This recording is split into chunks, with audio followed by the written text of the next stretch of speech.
your joint is really solid. Yeah, we are solid, and we are indeed live. What is going on, everybody? This is Randall419, the man with the million, one of your hosts of the Xbox 2 podcast. Now, normally the guy I interview every single week on the Jezcast he's not here. Jez Corden will not be joining us because his PC is apparently blowing up. But I got some great friends filling in, some special guests. All their links are in the description if you want to follow them on Twitter or on YouTube. And we're going to start off with the one, the only, Paris.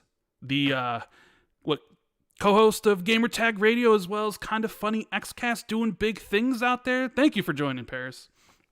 Rand, thank you so much for finally you and I get to do a podcast together after all the ducking and dodging over the past few years. But no, man, I'm super excited to be here. I'm really looking forward to talking about all the news that we've had come out here over the last week or so. And it is an absolute honor to be here.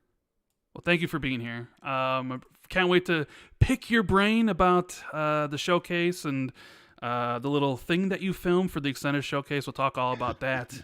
And next, we have the one, the only, King David of Iron Lords Podcast, one of my favorite podcasts out there, finally on the show. But I won this time because this is a camera-free zone. So what's going on, King? You see, Ren, I love you, and that's why I'm here. And I love you too, Jez. I know you use your PlayStation to stream your stuff, and I told you don't do it. But it came back to bite you. So, but happy to be here. Happy to be here with Paris and Colt and Rand with no camera, but we're here. Yes. Thank you so much for being here, King. And I don't know, one of my best friends out there, he's got his own podcast, X and C, as well as making incredible production videos. He's been on before, but had to have him on again. My friend, Colt Eastwood. What's up, buddy? My bestest friend in the whole wide world.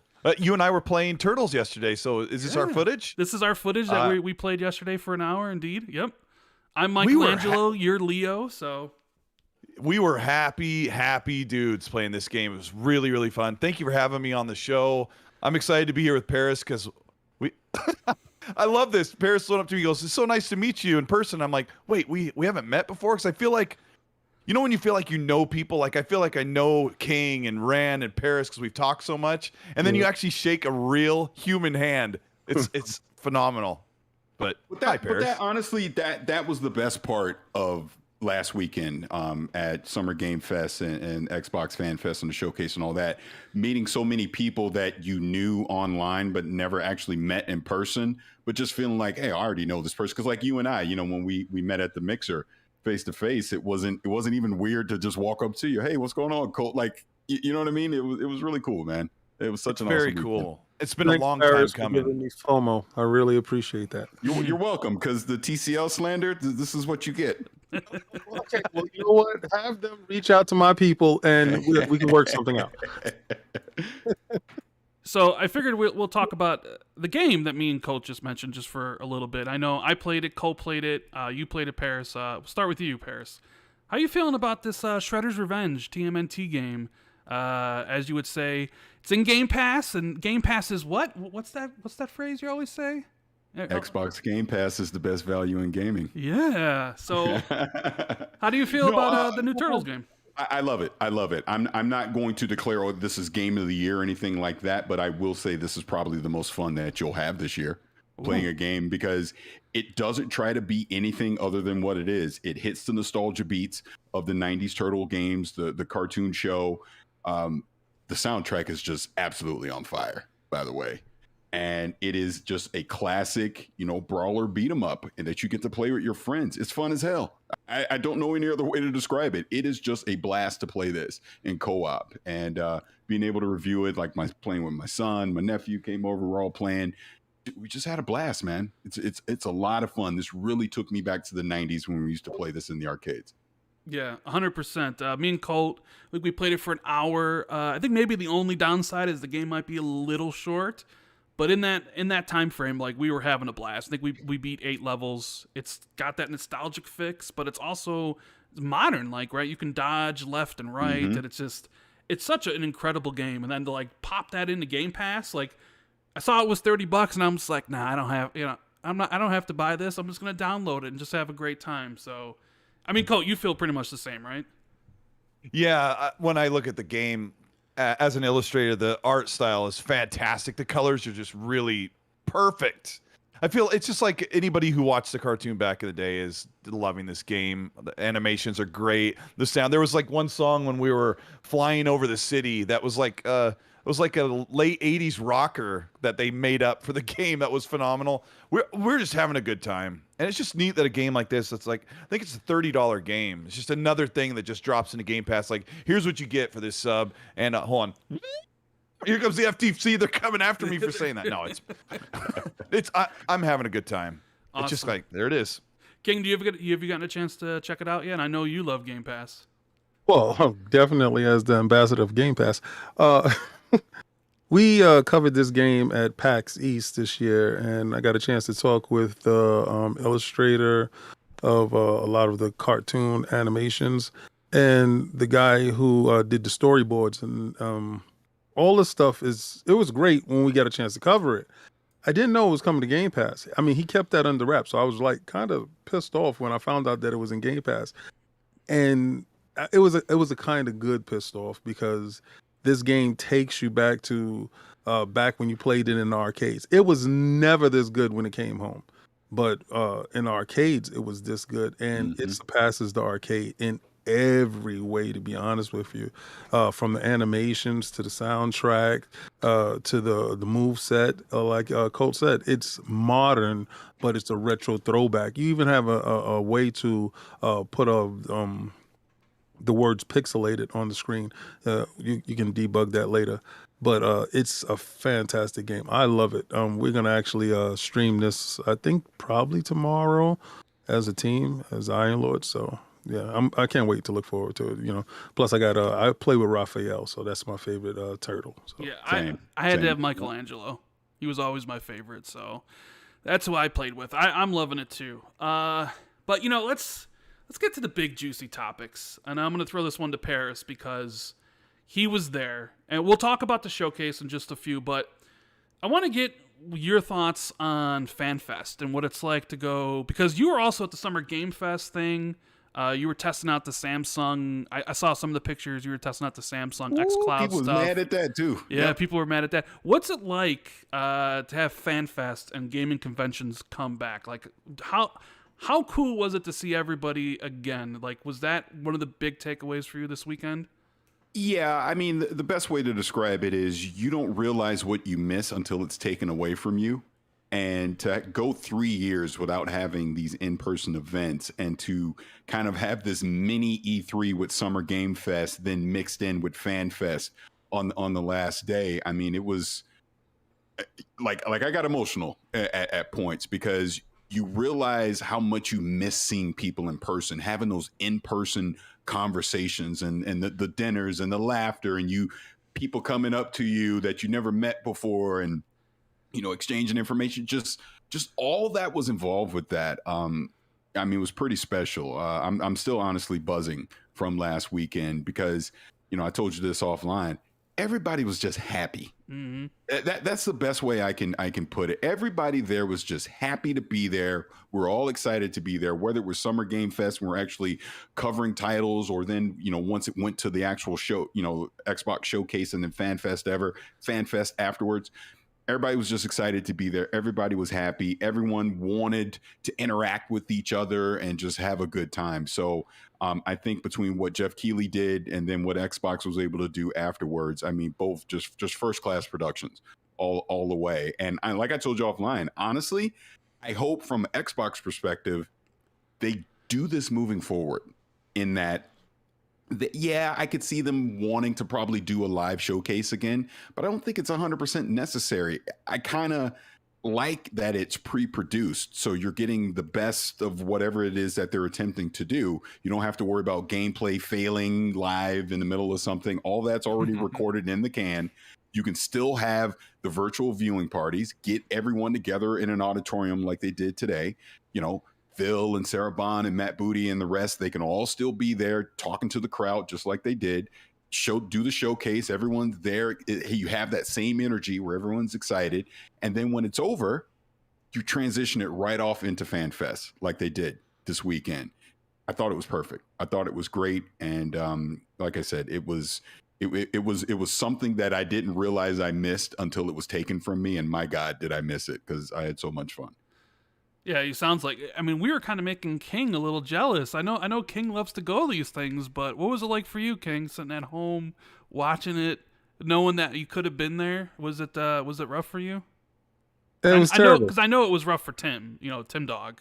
It was absolutely terrible. Because Tim and I spoke. Tim, Megatron, we all talked about doing some things, and we were going to go. But we thought about some stuff.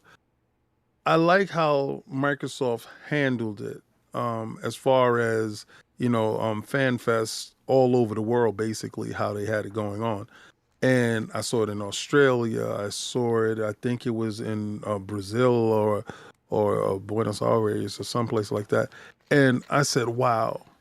For Microsoft to really do it on a global scale, to reach out to everyone, to bring all gamers together, that's incredible. That's fantastic, because before it was just centered in California. Now their reach is expanding, and that's the only thing that you could ever hope for, that it reaches more people and you bring more people into the fold. So, to see Colt and to see MJ, he was posting pictures, because he texted me. He's like, I saw Colt, and he gave me the Colt short. I said, go up to Colt, tell Colt that you're my friend, and Colt will love you. And he sent me pictures with Colt. He was so happy to meet Colt in person. That's all he talked about. And the fact that thing happened, and he has, like documented proof that he can, he met one of his idols.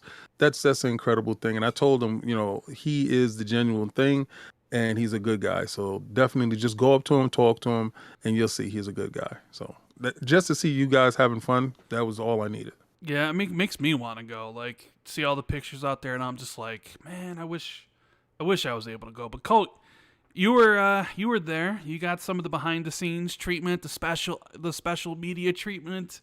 What was your big takeaway from FanFest? I'm sort of with Paris on there. Like, the shows, even when they're live on stage, they're all pre-produced, so that's still cool. So we still get that, right, Paris? So like all the trailers are all pre-produced, and then you get people that come up on stage. That's the stuff that's live, right? So basically everything was all pre-recorded. It was really great, and it looks fantastic. And then afterward, they're just like, go down and hang out for FanFest immediately, because in 2019 it was come back later tonight or something like that. Yeah. If I remember right. Yeah. So this was perfect, and just being around everybody again was really, really great. The line of people and talking to everyone. And now that I'm on camera, in 2019, nobody knew who I was. You're welcome. Thank you so much. It's so true. Know, like, in the background, I was like, Colt, come on, man, get on camera, man. And you're welcome. I'm living my best no camera life over here. So it's so great, because in 2019, somebody's like, someone said, oh, is that Colt's voice? And then they went over and like, hey, yeah. And it was like one person who knew who I was. But since I'm on camera, people are like, oh, I know that funny looking dude. So it was really cool to talk to. Who's MJ? MJ the Ball. Short guy with a beard. What color is his beard? I already met MJ at 2019. Yeah, we already talked. Yeah, we talked quite a bit this weekend. Yeah. So yeah, I know him because that's anyway. I've known him for a while, but it was just really cool. And Xbox was people were really happy. Everyone was super happy, right, Paris? Like, everyone was going around. They're fat and happy. There's lots of great food. Everyone was excited. There was all these games they didn't know they were going to be playing this fall. But there's other stuff that we'll get into about that. Yeah, I mean, just that final note on FanFest. It was like, Xbox took care of everybody that was there. Like you said, they had the whole food spread out. They had, like the meet and greet booth. They had other, interactive things that you can do. Then they had, like the on stage stuff that they were doing. I mean, Aaron Greenberg was, just being an MC and hamming it up the whole time. Malik and Kelly were, the two hosts for FanFest that did a great job. They even got my dumb ass up there one time to talk. But yeah, it was great, man. Like I said, it was fun. Did they give out what was the swag this year? Did they give away? Did they give away any book bags this year? You know what? I don't know because I didn't get one. I know everyone maybe Colt knows. I know everyone was getting those shirts with like your gamer tag on it. Not really. Yeah, they didn't do like they did in 2019. They had a little bag, like a backpack bag, like a drawstring bag that had some snacks in it. And then when you went around to the booths, there were little giveaway packs. So it was scaled back. The food was amazing. Food was scaled up. Giveaways are scaled down. But they threw this thing together super last minute. Like I'm surprised we even got an event this year. Yeah, that's how quickly they put this together. Yeah, very short notice. Yeah, I just gotta give a big shout out for Respawn Dead for dropping $100 super chat. That's greatly appreciated. Thank you so much. Anybody who super chats, I'll definitely get to them later on because we have limited time with Paris. Paris is only going to be here for the first hour, so you want to get as much of his thoughts on stuff. So we'll definitely be reading that stuff towards the end and answering everybody's questions. So thank you so much for the super chat, all the support. It's very much greatly appreciated. All right, so I figured let's talk about what's been the big talk this past week, the Xbox Showcase, right? There's been people that don't care for it, people that loved it, and I want to throw it to you, Paris, because I haven't really heard any of your takes yet. Now, you filmed XCast. I think that usually comes out every Saturday morning, so right. I don't know your thoughts. Mm-hmm. What did you think overall of the Xbox Showcase, and was it the right choice for Microsoft to essentially, I'm not going to say blindside, but come out and kind of was basically say, hey, you're only getting games for the next year. What did you think about all that? Yeah, I'm actually glad you put it that way because that's kind of the thing about it. I thought the show was solid. I thought the approach of, hey, let's show you gameplay, like opening with Redfall, closing with Starfield, which I called, by the way. They did. That made a lot of sense. Showed just the 12 months that are coming. So in other words, we're going to give you gameplay. We're going to show you what's coming in the near term. And we're going to show you the value of Game Pass. So I think the mission was accomplished in that aspect. What I would critique is what you were alluding to. I personally think they should have given everyone a heads up that this is what they were going to do. And it didn't have to be this big, elaborate Xbox wire or anything like that. Honestly, Aaron Greenberg could have put one tweet out saying that. Set expectations. We're only going to show the next 12 months. Set expectations accordingly. That would have been fine because, if that one tweet would have went around the entire community, then when you sat down in that chair to watch the showcase, you knew. Now, me personally, when Sarah Bond said what she said, I immediately readjusted expectations because look, I was 1000% convinced we were seeing Avowed at this show. You and me both, man. You and me both, and everybody else. Right. So the second she said what she said, I go, oh, no Avowed, no Perfect Dark, no Hellblade 2, on down the list. I knew games that weren't going to come within the next 12 months ain't going to be there. And none of those games are coming in the next 12 months. So that was fine. But as I looked to see the community and see what people were talking about, I saw people. It was like, I set my expectations too high because I didn't realize it was only going to be the next 12 months. I think now that we've had time away from it, I'm pretty sure everyone's fine because, they had a solid show. But I think they could have had an even better perception of that show, initial thoughts, if they would have said something ahead of time. And I did talk to some people at Xbox about it, and there were varied answers, but the consensus seemed to be damned if you do, damned if you don't, right? And they just decided, all right, we're not going to give people a heads up. We're just going to go with this. I personally disagree with that, but what do I know? I don't work there. Yeah, true. So if you had to rate the show, you could use A to D scale or 1 to 10. What would you personally give it? I give it 8.5. 8.5. I say 8.5 for the simple fact that I thought it was the right approach. And even though we will have things to play in 2022, we don't have that big thing in 2022 due to the delays. So while it showed great to say, wow, all these things are coming in the next 12 months, the real heavy hitters, let's be honest, you're not seeing any of those until 2023. You're not going to see those in 2022. But I thought they showed enough that, look, let's keep it real again. They're in the Game Pass business. They're in the subscription business. They want to keep you subscribed every month. I think they showed you enough here in 2022 that you're not going to want to miss out on having Game Pass, because you are going to get good things to play. But I think the Redfalls, the Starfields of the world, the Forzas of the world, you're not getting those until next year. Yeah, well, we think, right? So, yeah, let's knock on wood. Let's hope. You never know. You never know what happens. Right. King.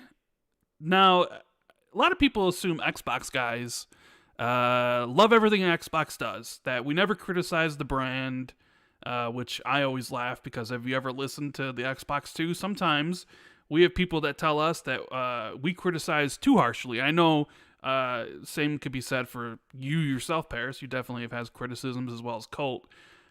So while Paris liked the show, gave an 8.5, I know the Iron Lord streamed it, and you particularly didn't care too much for the show. So tell me about it. I gave it a 6. Ooh, a 6. Ooh. And it's okay for the expectations thing. I get it. You had to pivot, and I think this is the best way going forward, regardless.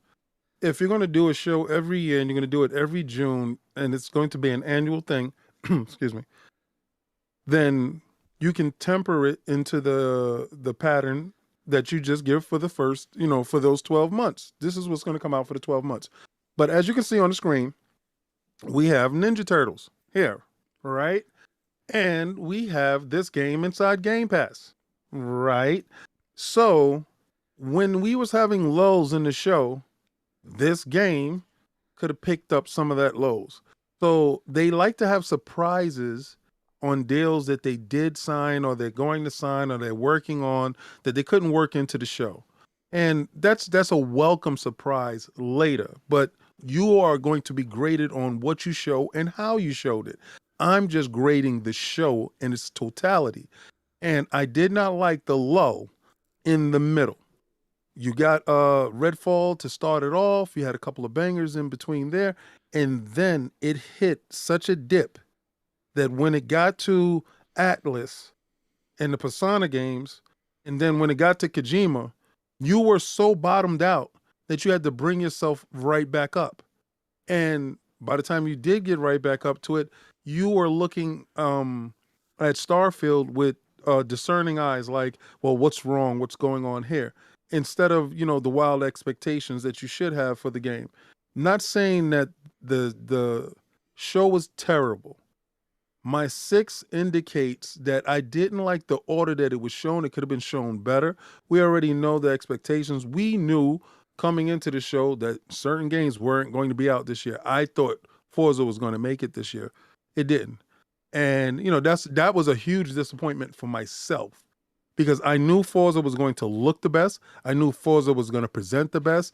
I knew it was going to have ray tracing inside. I think Turn 10 is probably one of the best studios that Microsoft does have.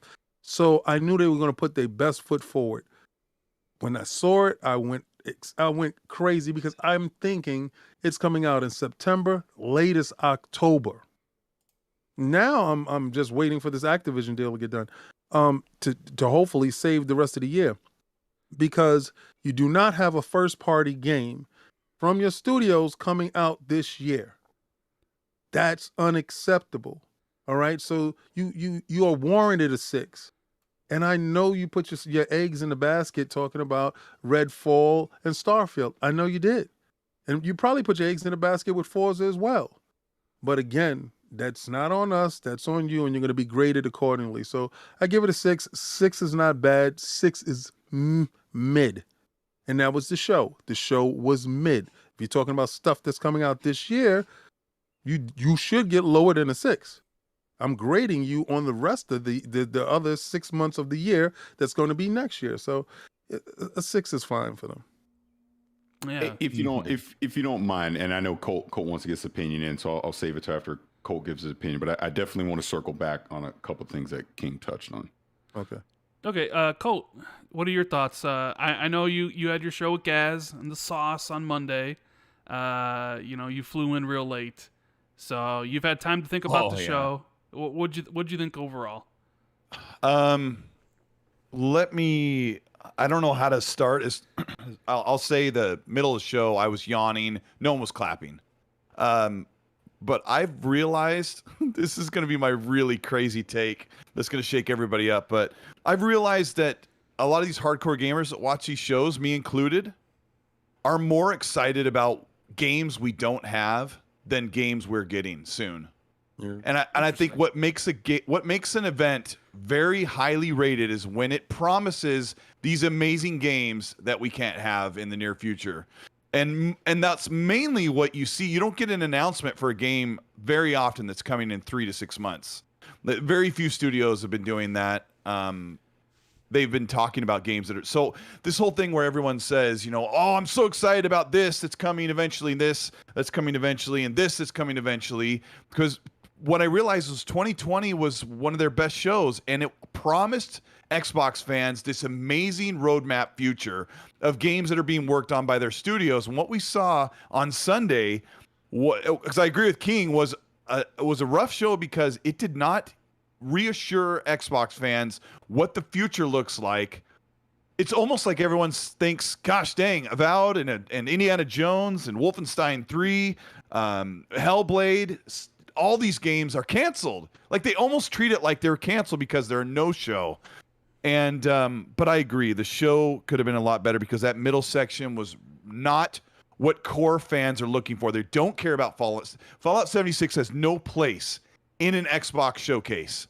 Elder Scrolls Online has no place in an Xbox showcase. Those should be tweeted out. Those should be posted on the YouTube channel for people to just catch up on their notifications.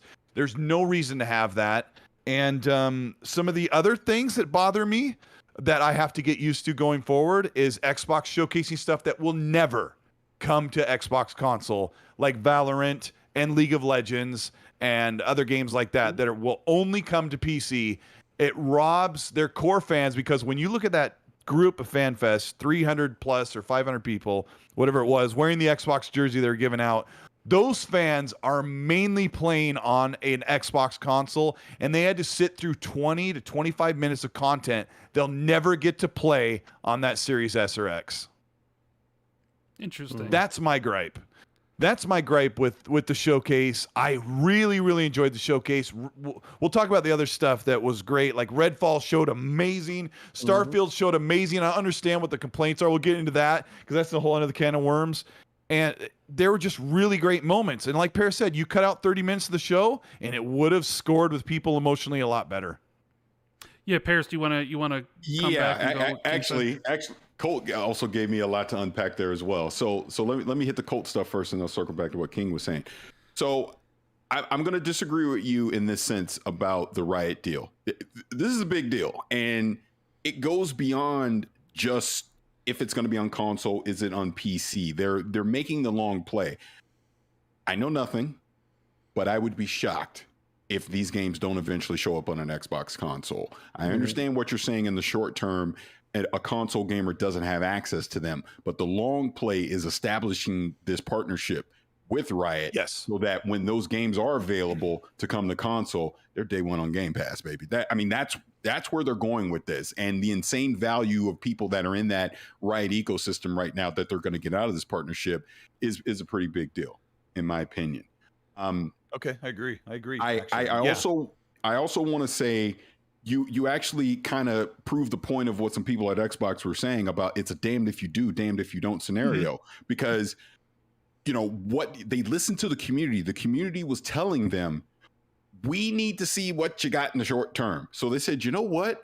We need to see gameplay. Yeah, that's exactly what you're going to get. But then you're also saying the more hardcore audience is upset to saying, well, why aren't you showing me stuff that I'm not going to get for 2 or 3 years? Right. So it's a damned if you do, damned if you don't scenario. I personally think for the short term, they made the right decision because look, and then this actually leads right into what King was talking about. I get exactly about your assessment about the showcase, but I think to say in the current state of the world that it is unacceptable they didn't have first party games isn't completely fair to them, because they obviously thought Redfall and Starfield were going to make it. I mean, look, they said it with their chest a year ago, Yes. 11/11/2022. But for the overall health of both of those games, I'm glad they delayed them. Yes. Take your lumps now, Yeah. bring it out early 2023, go from there. So it's just, look, But game Paris, development. don't I have the right No, of course. to be a little bit disappointed? Yes. Because I thought somebody was walking around in their rooms checking their build to make sure the stuff was tidied up. And it's No. I know it's unfortunate. Yeah. We already know where we are as a state of Yeah. country and stuff like that, the world, period, to be honest with you. So I do take it with a grain of salt. I'm just grading it as what it was presented. And that's exactly what I'm saying. Your score is completely valid. I'm not saying you're wrong for feeling the way. And look, I was disappointed too when they got delayed. And I'm like scratching my head. Well, what the hell are they going to have the rest of 2022, right? So they did need. So that's what I'm saying. They did need to answer those questions short term versus trying to show me freaking Everwild, which is coming in like 2029 or something like that, right? But to another point that you brought up, and this is just kind of my overall thinking of where stuff where I think it should go. I don't like that Xbox does the big mega show in June, and then that's it.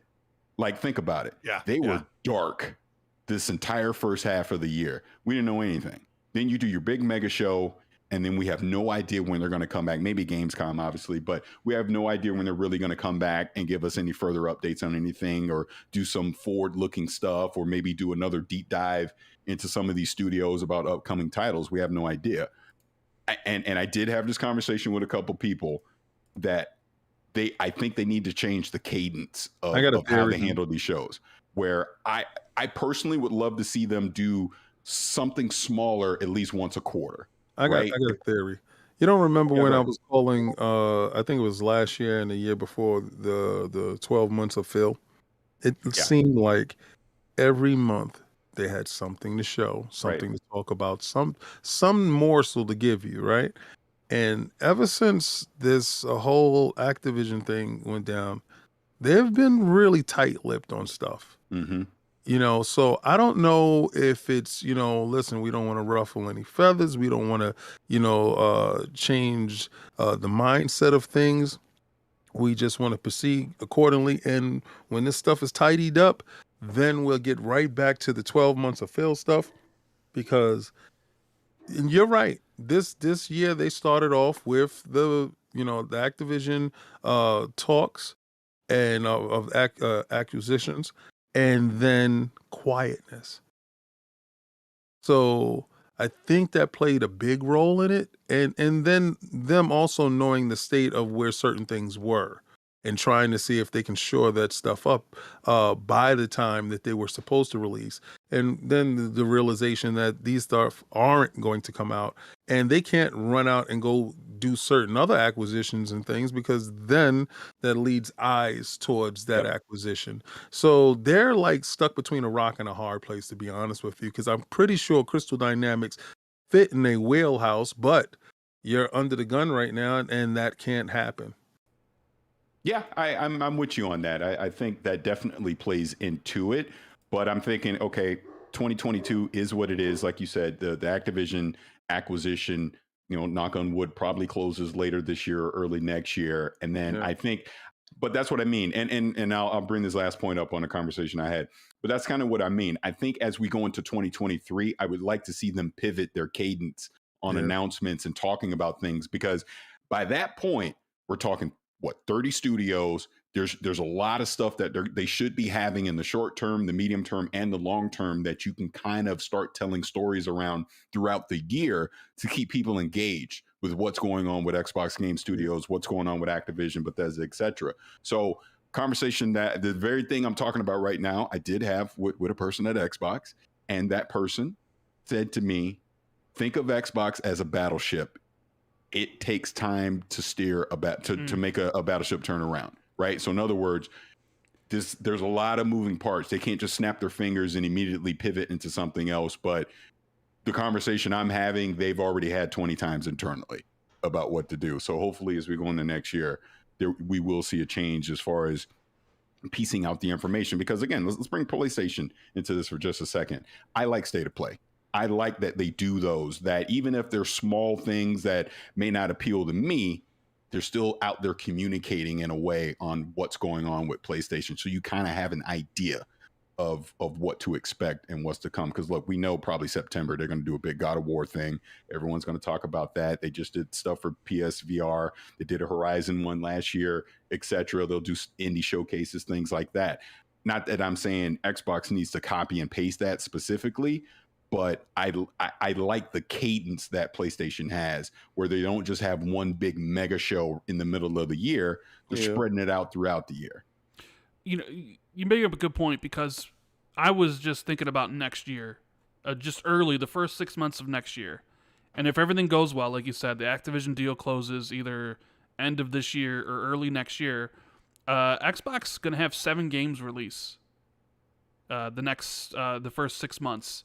And I feel like you need to start having inside Xboxes scattered throughout the year, like one in February to talk about the games coming at that point, and then one in June to talk about the stuff coming a little bit later, and then one at the end of the year. Because like you look at next year, you got Redfall, you got Starfield, you got Forza Motorsport, you have Minecraft Legends, you have Ara History Untold, Ghostwire Tokyo presumably will be releasing, and then Diablo 4 at that point will be an Xbox I don't know. game. I don't want to, like that's a lot of games. You know? I don't want to ask for the world. Like, I've been telling people that Xbox really only needs to add maybe one big major event in the year, midway, either in early winter or in the late fall, because if they bring back XO, that would be really, really huge, because they have great reveals there. They sat out the game showcase for Summer Games Fest was really great, but Xbox didn't really show up to that.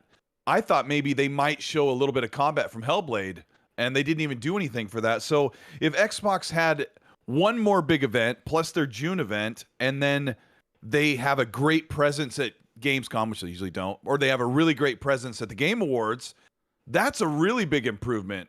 But everyone says like they could do an event per quarter. I'm asking, hey, Xbox, just add one, maybe 2 major events to your calendar, because I talked to someone at Xbox, Paris. we'll kind of do this. I talked to someone at Xbox right after the show wrap that said, it's very frustrating that this year was completely out of their hands and they can't just will the games ready for 2022. But they've got such a big amount. And then somebody said on stage that they have Matt Booty said on stage that they've got a spreadsheet that they have to literally figure out how they're going to place these games so they don't stomp on each other. And which is something that, Rand, you and I have talked about behind the scenes quite a bit. Like, 2023 looks stacked. How are they going to do it? Are they going to delay games so that other games get their due? But it sounds like Matt Booty's saying, we're just going to get everything, fit into its target of 23 as long as they don't step on each other. So that's also a good sign. So get out there and do some events, Xbox. We're ready and willing.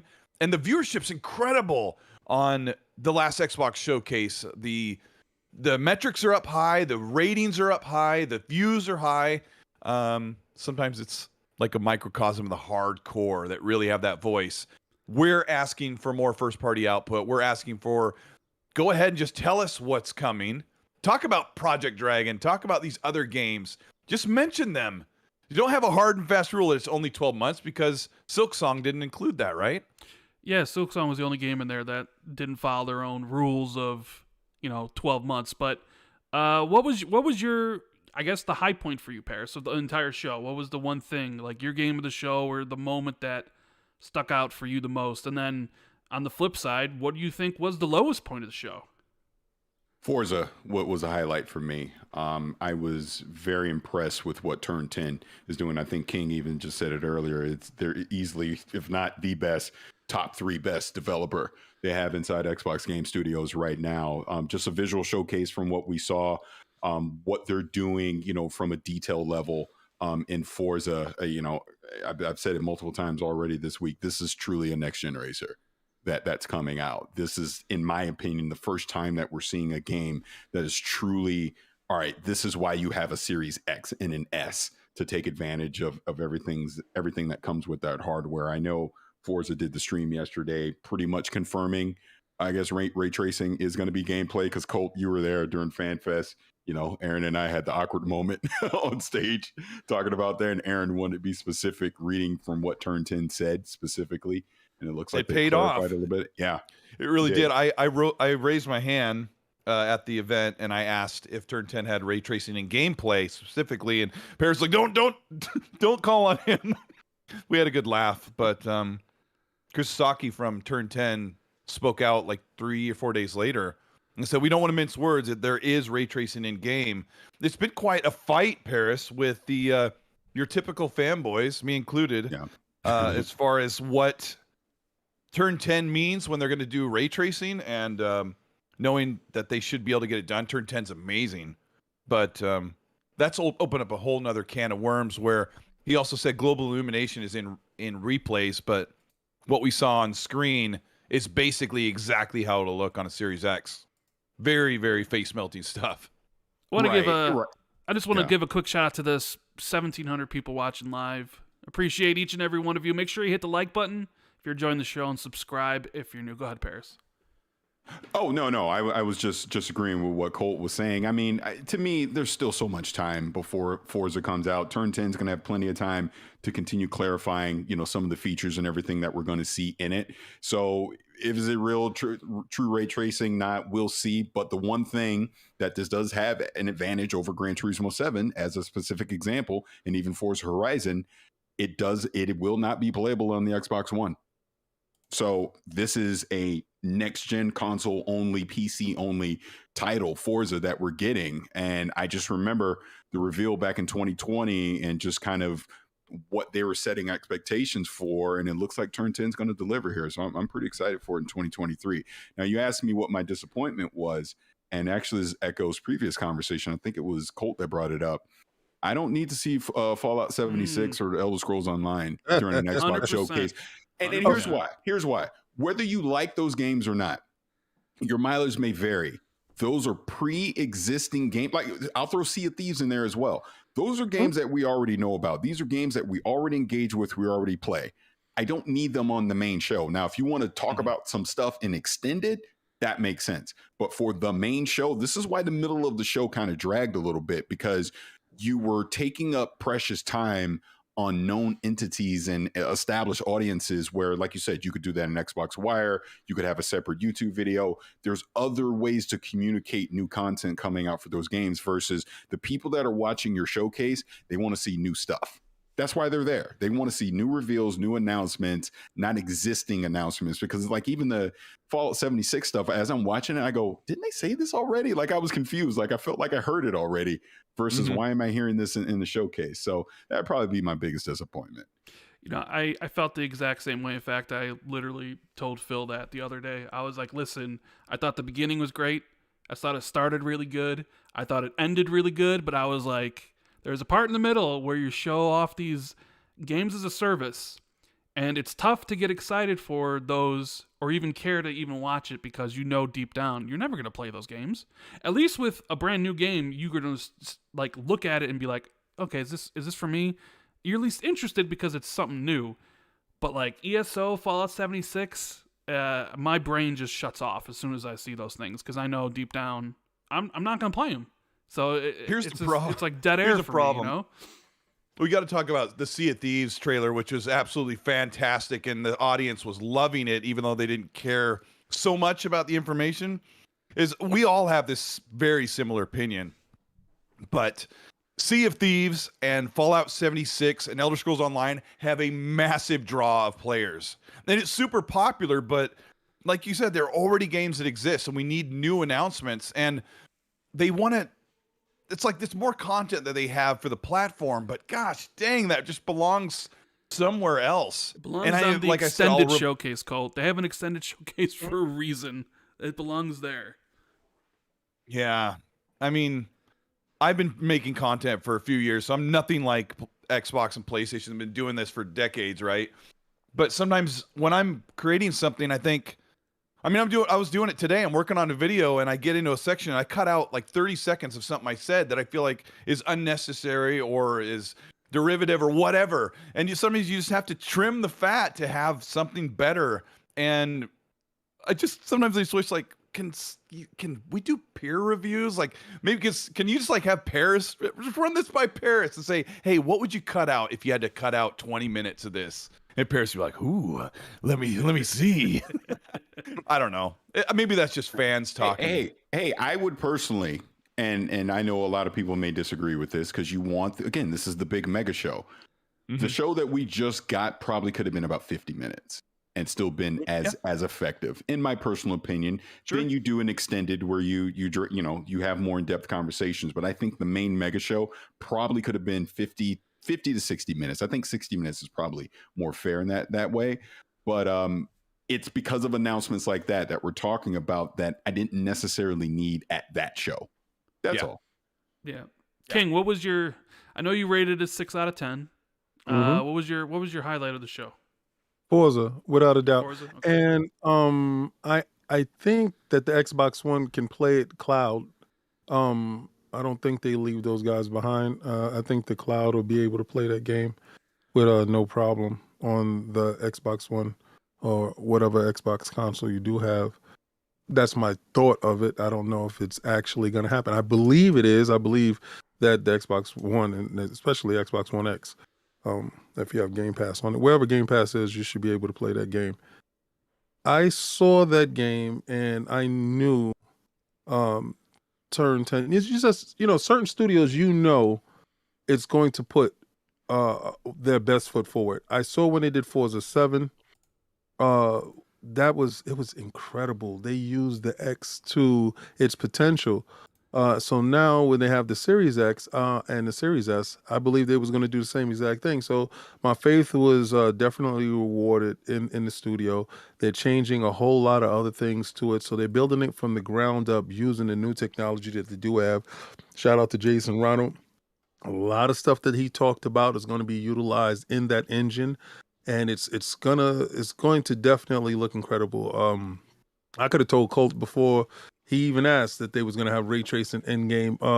They have always one-upped Gran Turismo since their inception, and they have made it their pride to be the number one racing game. So I had no fears going into that, especially after how Gran Turismo showed.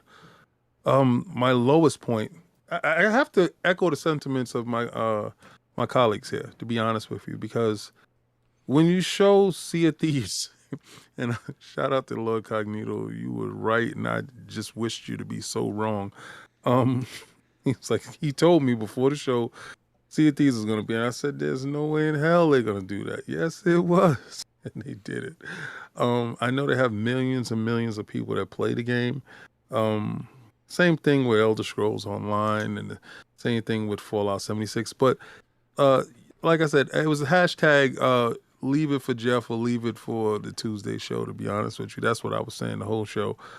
Certain things could have been left for other shows or the extended show. Or you could have a show that's all about games of service and the DLCs that's coming to it and the fan bases that love that. And I'm pretty sure that will get maximum views because you know exactly what you're getting when you're going into these shows. To be honest with you, that was the lowest point because when I saw Sea of Thieves, trust me, I was like, no, not today, please. Please, no, please. But I'm doing what I probably shouldn't be doing. I'm looking at the chat, but I want to address what King is saying, but it kind of goes into the point I was saying earlier about not just doing these big mega shows. You could take a game like Sea of Thieves, or we're already seeing with something like Destiny, where you have these big established audiences already. Sea of Thieves could have their own damn show. Rare could do a Sea of Thieves show. Is 30 minutes. Here's all the new stuff that's coming to Sea of Thieves. You promote it out. People are going to watch it, get excited about it. Obviously, Bungie does this now with Destiny. Look, I don't need Destiny to never, ever be a no showcase because I already know I'm going to go to where Bungie is going to do their own thing. I think, and look, knock on wood, Halo Infinite gets back off its feet, you could start seeing 343 doing that. I even think Turn 10 potentially could be doing that with Forza, right? But the point is, these live service games like a Fallout 76, they can do their own things. Matter of fact, Bethesda already has QuakeCon. Show it there. Do that. Yeah, and Forza has monthly You know? Forza monthly shows called Forza Monthly. So yeah, that's a really super good idea. And I mean, a lot of those games of service things are already doing Twitch updates. Like Grounded has their monthly Twitch updates, and they post those on YouTube. But yeah, I mean, I think we've well established some of those games that are not new, big juggernaut announcements. Skip, I guess. What about you? Sounds Cole? mean, doesn't it? What's that? What was your favorite highlight of the show? Number one. I mean, it's easy for me to say Starfield because I think the game looked like I had my ideas of what it'd be like, and I was really impressed with it. And of course, people are going to go crazy when they hear me say something positive about that. But Redfall really surprised me because I've told a lot of people, and I've said a little bit on my podcast, how I'm a little worried that Redfall would be like Back 4 Blood, and it needs to be something more. It showed fantastic. It looks so fun. I can't wait. And then the bad news comes about the progression. The mission progression doesn't carry over, just your character upgrades and stuff. I'm so excited for Redfall. I'm so glad that Arcane is broken out of their mold and seem to have something that looks really, really fun. So I was really surprised to see how that opened the show. And of course, Forza Motorsport looks amazing. And then Starfield was just incredibly great. I'm just scratching my head why Todd Howard wanted it at 30 FPS. I think he mandated native 4K at 30 FPS on that showcase. And I wish I could talk to him about it. Yeah. Well, we got the one and only Miles Dampier of Windows Central here. What's going on, buddy?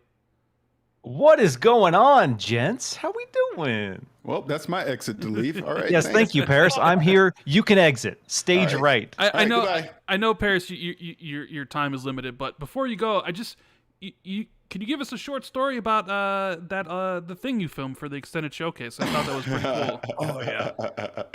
Yeah. So yeah, I obviously, if you watched Extended, you saw for Flight Simulator. I got to go out to Washington D.C. and go to the National Air and Space Museum and talk with Jorg about the 40th anniversary of Flight Sim. Yeah, it was really cool, man. We shot that over a 2-day period.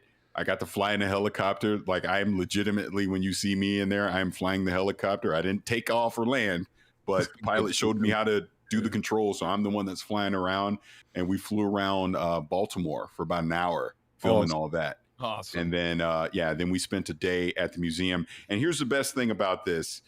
Jorg Newman, the head of Flight Simulator, educated me. Like, I literally spent an entire day in that museum getting educated. He knew something about every single plane in that museum. And I mean, it was so awesome. When you see me just smiling as we're walking, it's because he is truly talking about these planes and telling me the history of them and everything. It was really cool. So I'll just say this about Flight Sim. Some really cool stuff is coming there.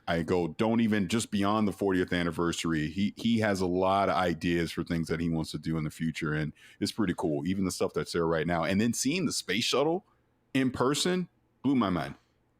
Absolutely blew my mind being able to see that. It just that whole day was really cool. So it was an awesome time. So I appreciate Xbox allowing me to be a part of that. Yeah, that sounds like a lot of fun. Now, how's your Killer Instinct training going? I was waiting on that. So funny story. The entire weekend, and it started during Summer Game Fest. First day, I go over to Street Fighter 6, and I'm sitting there waiting. And one of the people there is a PR person I know, and I'm just waiting to play Street Fighter 6. And then he leans over to me and he goes, "Now, are you sure you want to play Street Fighter 6?" And I go, "What do you mean? Of course I do. That's why I'm here." He goes, "You don't want to play Killer Instinct?" I was like, here we go. No way. So from that point, the rest of the weekend through Summer Game Fest, at that Xbox Mixer, Fan Fest, everybody coming to be messing with me about Killer Instinct the entire time. But to answer your question, I have been playing it, and I'm not going to reveal my thoughts because that is for a later XCast, and you got to listen to XCast if you want to get that. But I will say this though about the whole Killer Instinct thing, because I like, being serious, I'm talking to a few people because we had a good time with it. I spoke from a level of ignorance that I probably shouldn't have, but I blame Gary Whitta because Gary Whitta is the one that threw kerosene on the whole thing. He was a little spicy. Spicy. I was really more asking the question, is anyone still interested in this? Because the truth is, I just am not hearing anyone talk about Killer Instinct in any of the circles that I'm in. So that's why I thought, well, this game can't be relevant. No I one's need you talking to about hang it. out with me more. Oh, hey, look, I have learned my lesson, okay? I'm just telling you where I was a couple weeks ago. But the point is, I heard the community loud and clear. And I took people up on their offers to check out a few videos, read up on some stuff, and I see the fighting community is definitely passionate about Killer Instinct. And I will never speak negative of it again. Even if I don't like it, I won't say it. How about that? That's... I still like the fact that people gave you so much crap for it. I was like, man, what did Paris do? And I was like, oh, he talked down about Killer Instinct. No, but but you know what though? I think the lesson out of all of this is, don't be afraid to admit when you're wrong about something. It was like, I'm like, okay, I screwed up, my bad, and you move on, and that's all you can do. I think when people double and triple down on a bad take, that's what creates all the animosity in the community. I was like, I'm wrong a lot. So if I say something wrong, tell me. And I will fully admit it, if I feel that I'm wrong. That's all. I'm wrong about CL. Have a nice day, sir. But I know you got to get going, Paris. So I want to thank you so much for coming on, giving your thoughts about everything. I got your link to Twitter in the description below for anybody that hasn't followed Paris already on Twitter, which I'm sure is pretty much everybody listening. But you got anything you want to kind of plug before you get out of here? I'll just plug the XCast. The episode we have coming out Saturday is going to be our full recap of the Xbox Showcase, or really just my full in-depth thoughts, because they already did it right after the show. But I kind of just give my full thoughts about the Xbox Showcase, Fan Fest. I talk about the Starfield drama as well, since I'm going to miss it to talk about it here. And I just appreciate everyone that I got to meet at FanFest, man. It was such a cool event. And if you came up to me and said hello, we took a picture or whatever, I truly appreciate it. I appreciate all the kind words. I was waiting on some of my haters to be there and to say it to my face, and they didn't. So they didn't show up? Oh, man. They didn't show up. Amazingly, no one showed up. And I was sad about that. I made it known the entire weekend. I am in Los Angeles, and I could be found right here, but nobody showed up. So I'm sad about that. But being that serious, Twitter screen is really protective, Paris. Yeah, it is. Yeah, it is. I just got to say, we took a picture together and we both posted it. And man, you really embarrassed me with those huge arms, and I have my little dinky arms. I got to step it up next year, bro. Hilarious. The amount of people like, dang, Bear's been doing work, and I'm over there with my little tiny little dinky arms. No, but let me say this one last thing before I get out of here. Being serious again for a second, because I saw that thread, and I saw some people have some pretty silly comments in there. It was an absolute pleasure meeting you in person. It really was. You and your wife are great people. We had a great conversations the entire weekend. It was awesome to see you. And that's the whole point about this community. People can flap their lips all they want online, blah, blah, blah, blah, blah, blah, blah. But in person is what it's all about. And being in person with people and knowing the real person versus the online persona of what people want you to see is why I love doing this, and why I miss having in-person events, man. So yeah, it was great seeing you, and I really hope we get to do it next year. King, you and I got to chop it up in person. Yeah, That'll probably be one of the funniest things of all time when that happens. And Rand, like I've already told you privately, I really wish you would have been here this weekend, and we'll be there next year. And Miles, I never want to see you. All right, I'm out. Bye. Wow. What is happening here? I do have to take off, but thank you for having me on. I had a lot of fun talking. Right. Thanks for coming on, Paris. We got to have you on again in the future for like a longer talk. But I guess we'll see you around Twitter Space, XCast, Gamertag Radio. So, all right, thank you. I'll see you guys later. Later. Bye, Paris. See you, buddy. All right, Miles, Dom PA. Miles, another person I got to meet, like in the real. It's amazing. IRL, when we were both in Seattle and the conspiracy theories were running wild. Miles, what happened, Miles? I thought in you Seattle. What? I thought you and I were hosting the showcase. What happened? I know what happened. They offered, and then they told me Phantom Dust wasn't going to be at the showcase, and I said I'm good. Peace. Call me when you're ready. Call me when you're ready. I said, you got Crackdown 4 in the works. I'll be there with Miles. And they're like, Yeah, sorry. I don't think that phone call's coming, Colt, if I'm being honest. No.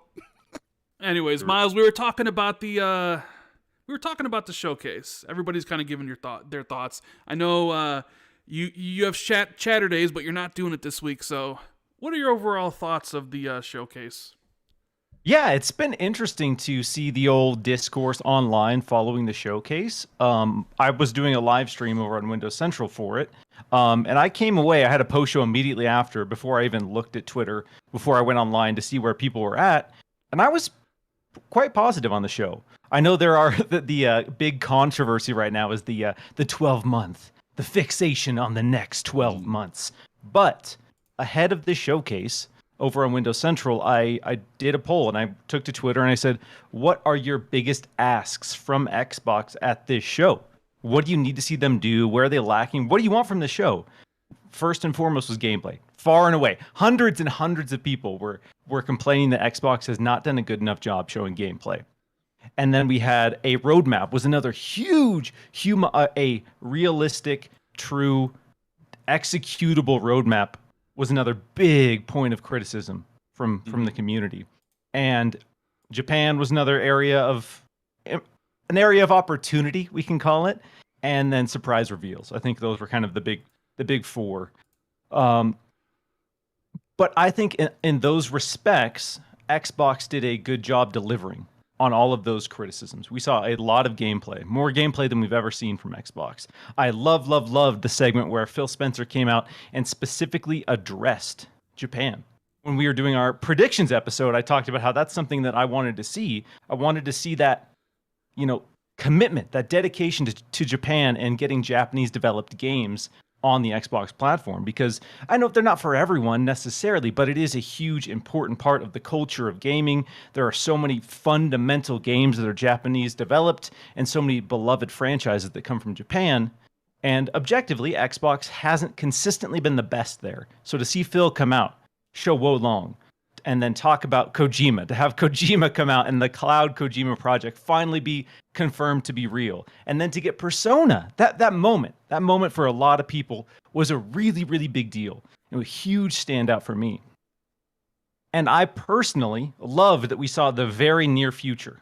Everything that we saw theoretically is coming before the next not E3. And I thought that was huge because ahead of this, everyone in the Xbox community was online saying, what are we getting from Xbox for Game Pass? And what are we getting for first party from Xbox this year? Are we getting anything? And there was all of these hard questions about the near-term future of Xbox. And so I think that was the right move, was to come out and say, all right, everything we're showing here is in the next 12 months. It's not, because we know what the distant future looks like, and we can be excited about Fable and Everwild and Hellblade 2 and State of Decay 3. There's objectively a huge number of games in the distant future for Xbox. But people are tired of hearing about the distant future for Xbox. That's just the harsh reality. It's exciting, and there is stuff to be optimistic about, but hearing about a game you're not playing for 3 years, as cool as it is, initially, at a certain point, you're like, all right, well, what does that mean for me right now? And so I thought this show did such a good job showing you the here and now. High on Life, Silk Song, Scorn, a lot of, even though they're not quote-unquote first-party bangers in a lot of cases. I love it. There are still a lot of cool, noteworthy games coming to Xbox, some of those exclusive. So I thought the show in that regard was really good. The one, I guess my biggest complaint overall, outside of the Kojima moment, there wasn't that super fan servicey surprise, that big, super get hype moment. Everybody gets out of their seats, starts screaming. There wasn't that. There was no GoldenEye shadow drop. There wasn't the Banjo-Kazooie reveal. I know not a lot of those things are necessarily super realistic all of the time, but I feel like that's the one piece that was missing for me from this show. Overall, I've talked about scoring it as arbitrary as it is. I would say this show for me was an 8 out of 10. Not the best show ever, but a damn good show that gave you a really good look at the near-term future for Xbox. But if they had that, and one more thing that was just, boom, huge, I think it would have been easily their best show. Yeah, IMO. I think the Kojima announcement, if the one and only Lord Grub didn't leak that, and nobody had heard anything about that, that would have blown minds. Oh, You know? yeah. If nobody saw that coming, just seeing the man, the myth, the legend. Because we talked about this ahead of the show. Like, there was no way that Kojima was skipping this season. He came out last year with Jeff Keighley and said, I'm working on a new game. And then we didn't see him at Summer Game Fest, which is where we assumed we'd see him.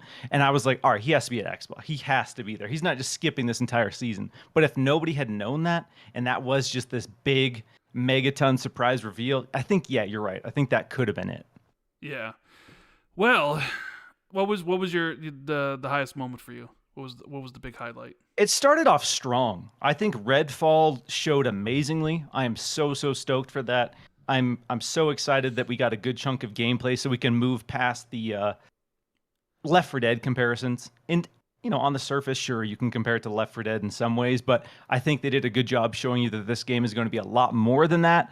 I love the look at like the Stranger Things upside down-esque consciousness that's connected by all the vampires that gives you a warped reality. I thought the Redfall showing was super strong. And then to go straight into Silksong, which is, I know some people talk about, I don't want to see indies or whatever. That is the indie. That is the one that every single time there's a Nintendo Direct, every time there's a big showcase, people are like, is Silksong going to be there? Is Silksong going to be there? So to see it there and to see it launch in Game Pass, boom, let's go. And then High on Life, another game that I'm super excited about. I thought that game looked so unique, so ambitious for that team, because I've played Trover Saves the Universe, but the scope and scale of that looks massive. So those are some big standouts for me. The Japan section in general, I think, is probably my biggest highlight, like my biggest standout from the show. But I think the start especially was super strong, and then that segment with Japan are probably my two biggest highlights from that show. Yeah, did you see the information that came out today that said The Quarry and High for Life were going to be Stadia games? Yeah, and then there's been the rumor for a while that the Kojima project originally started as a Stadia one. So a lot of interesting developments with that, with Google's foray into gaming. So I guess I'm going to ask you guys this, Colt. Yeah. Should Xbox, they do another show in June next year, would you like to see them do the 12 months again? Like, hey, this is it. Would you like them to adopt this format moving forward, or do you want them to go back to what they've been doing? No, I don't think they will do this format again. This was just a necessity to make up for the deficit of games that got pushed. They had 3 first-party games, possibly 4 if Age of Empires is ready for console. They would have had 4 first-party AAA games plus Stalker 2. They really had a rough year and unprecedented. They never had this before with no games from first party. So I see Gaz in the chat. I'll slap him. I love him.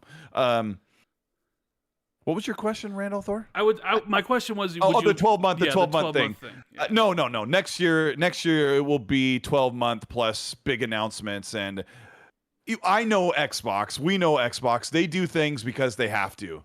And they've done it before. This is a way to soothe the burn and to smooth over the wrinkles that they have to deal with. And it was absolutely a necessity to show 12 months. But in their defense, as much as I've harped on the show, I don't give shows a score. I enjoyed the show. Like I say, it was a crescendo. It was really great, dipped down really low, came up really great. But when all the noise settles and the dust and everyone's has stopped crying or complaining or cheering, I sit there for a moment and I think, holy crap, there's 12 amazing games that are coming out just this fall, starting with the Hot Wheels expansion, which is a major highlight for me, that are coming because Xbox decided we're going to prove to you that there's great things coming to the platform in the near future, and we know they didn't cancel all those other games. That's where I'm sitting. I don't know if that illustrates it properly. No, that's fine. I mean, you have your opinions about why you want what you want.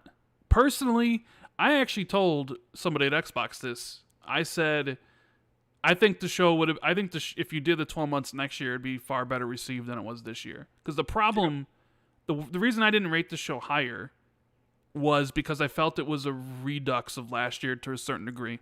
Mm-hmm. Right. I have to say something else because Kay Asante says I disagree. I think they should do 12 months every year.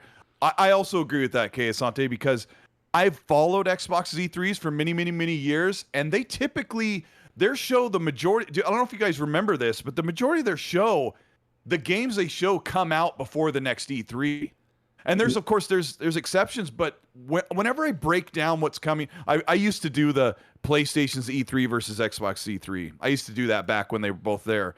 And I always said, like, look at all these are actually coming out before the next E3. And PlayStation says, here's what's coming out this generation.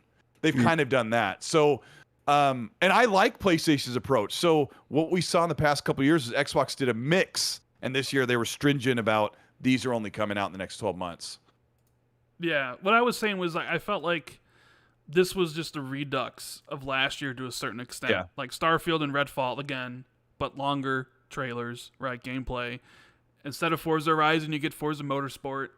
And then you have some other smaller announcements. Elder Scrolls Online and Fallout 76 again and Sea of Thieves again. So a lot of ways it was basically last year's show repeated, which is why I think if they did it next year, it would be received a lot better because in that time frame, you essentially could have like Avowed and Hellblade and Coalition's new game and Contraband and Project Belfry. You'd have a whole bunch of new things that nobody's really seen yet. Which is why I hope they actually do 12 months again, because I appreciate the look at gameplay. King, what do you think? Would you like them to do this again moving forward, or would you like them to go back to how they've always done it? No, I think Phil understands exactly where they are anyway. They have too many studios regardless. So they can't showcase everything for the future and for the short term. So what they're going to do is this format works. It just didn't work this year. Right? It works next year going on, because if you look at the slate for next year, right, you say the first 6 months of this year is pretty much a wash, to be honest with you. You know, you have shadow drops like this Teenage Mutant Ninja Turtles that's inside Game Pass right now. You have a couple of more that can work out throughout the year and keep you satiated with the stuff that you know that's coming and the unknown stuff like this. Now, in the next part of the year, you have Starfield, you have Redfall, and you have Forza, right? And then you hit the show. The show will show you the next 12 months. And then you have, you know, like Avowed and all these other games that's in the pipeline that's coming out. You have Call of Duty once the acquisition goes down, stuff that you can show on your stage. Diablo, all these games that you can actually have there. They're going to hit a cadence that it's not going to be feasible to show you far out to the future. They're just going to be worrying about each 12 months at a time. The competition won't be able to keep up with it. It'll start to steamroll and to start to go forward and forward. It'll get to the point where now your anticipation levels is truly high, because when you do see Fable, you only have 6 to 8 months for it to come out. You know, and I think that's a good place to be. I think that's a fantastic place to be, because you're not sitting here saying, well, you know, I got to wait. Because I see people right now with the Fallout thing. Oh, it's not going to come till 2030. So, you know, that's ridiculous to me. But you have so much to play, and they're going to keep you, like, I think it was called All Paris that said, it's just Paris that said it. This is a subscription-based model. They need to adapt this in order to keep subscriptions there, because remember, people's attention spans are very short, and they'll jump onto the next thing really quickly. So what you want to do is you want to keep them guessing. I understand why Ninja Turtles wasn't on a stage and stuff like that, because you want to keep them guessing. You don't want them to say, okay, well, the game doesn't come out this month and this game comes out that month, so I can just let it lapse for this month and then I can pick it up that month. But when you go on Tuesday, you say, what? They dropped what? Ninja Turtles. Oh my God, I can't do that. I can't let it lapse for any month, because I don't know what they're going to do. They're unpredictable, to be honest with you. So, I think the 12-month thing is the best thing for them, especially once they do the acquisition with Activision. It's going to be an unstoppable juggernaut at a point. You just have to get this. The meantime and between time, that's the worst time. That's it. Right. Miles, you a fan of the 12 months, and would you like to see it continue? I actually am a big fan of the 12 months for a lot of different reasons. First and foremost, remember how mad everyone was when Starfield and Redfall were delayed? Yes. Oh, do I remember? Remember the discourse surrounding that delay? when you have this year-long showcase, you're able to sit down and have a more realistic timeline for when these games will actually come out.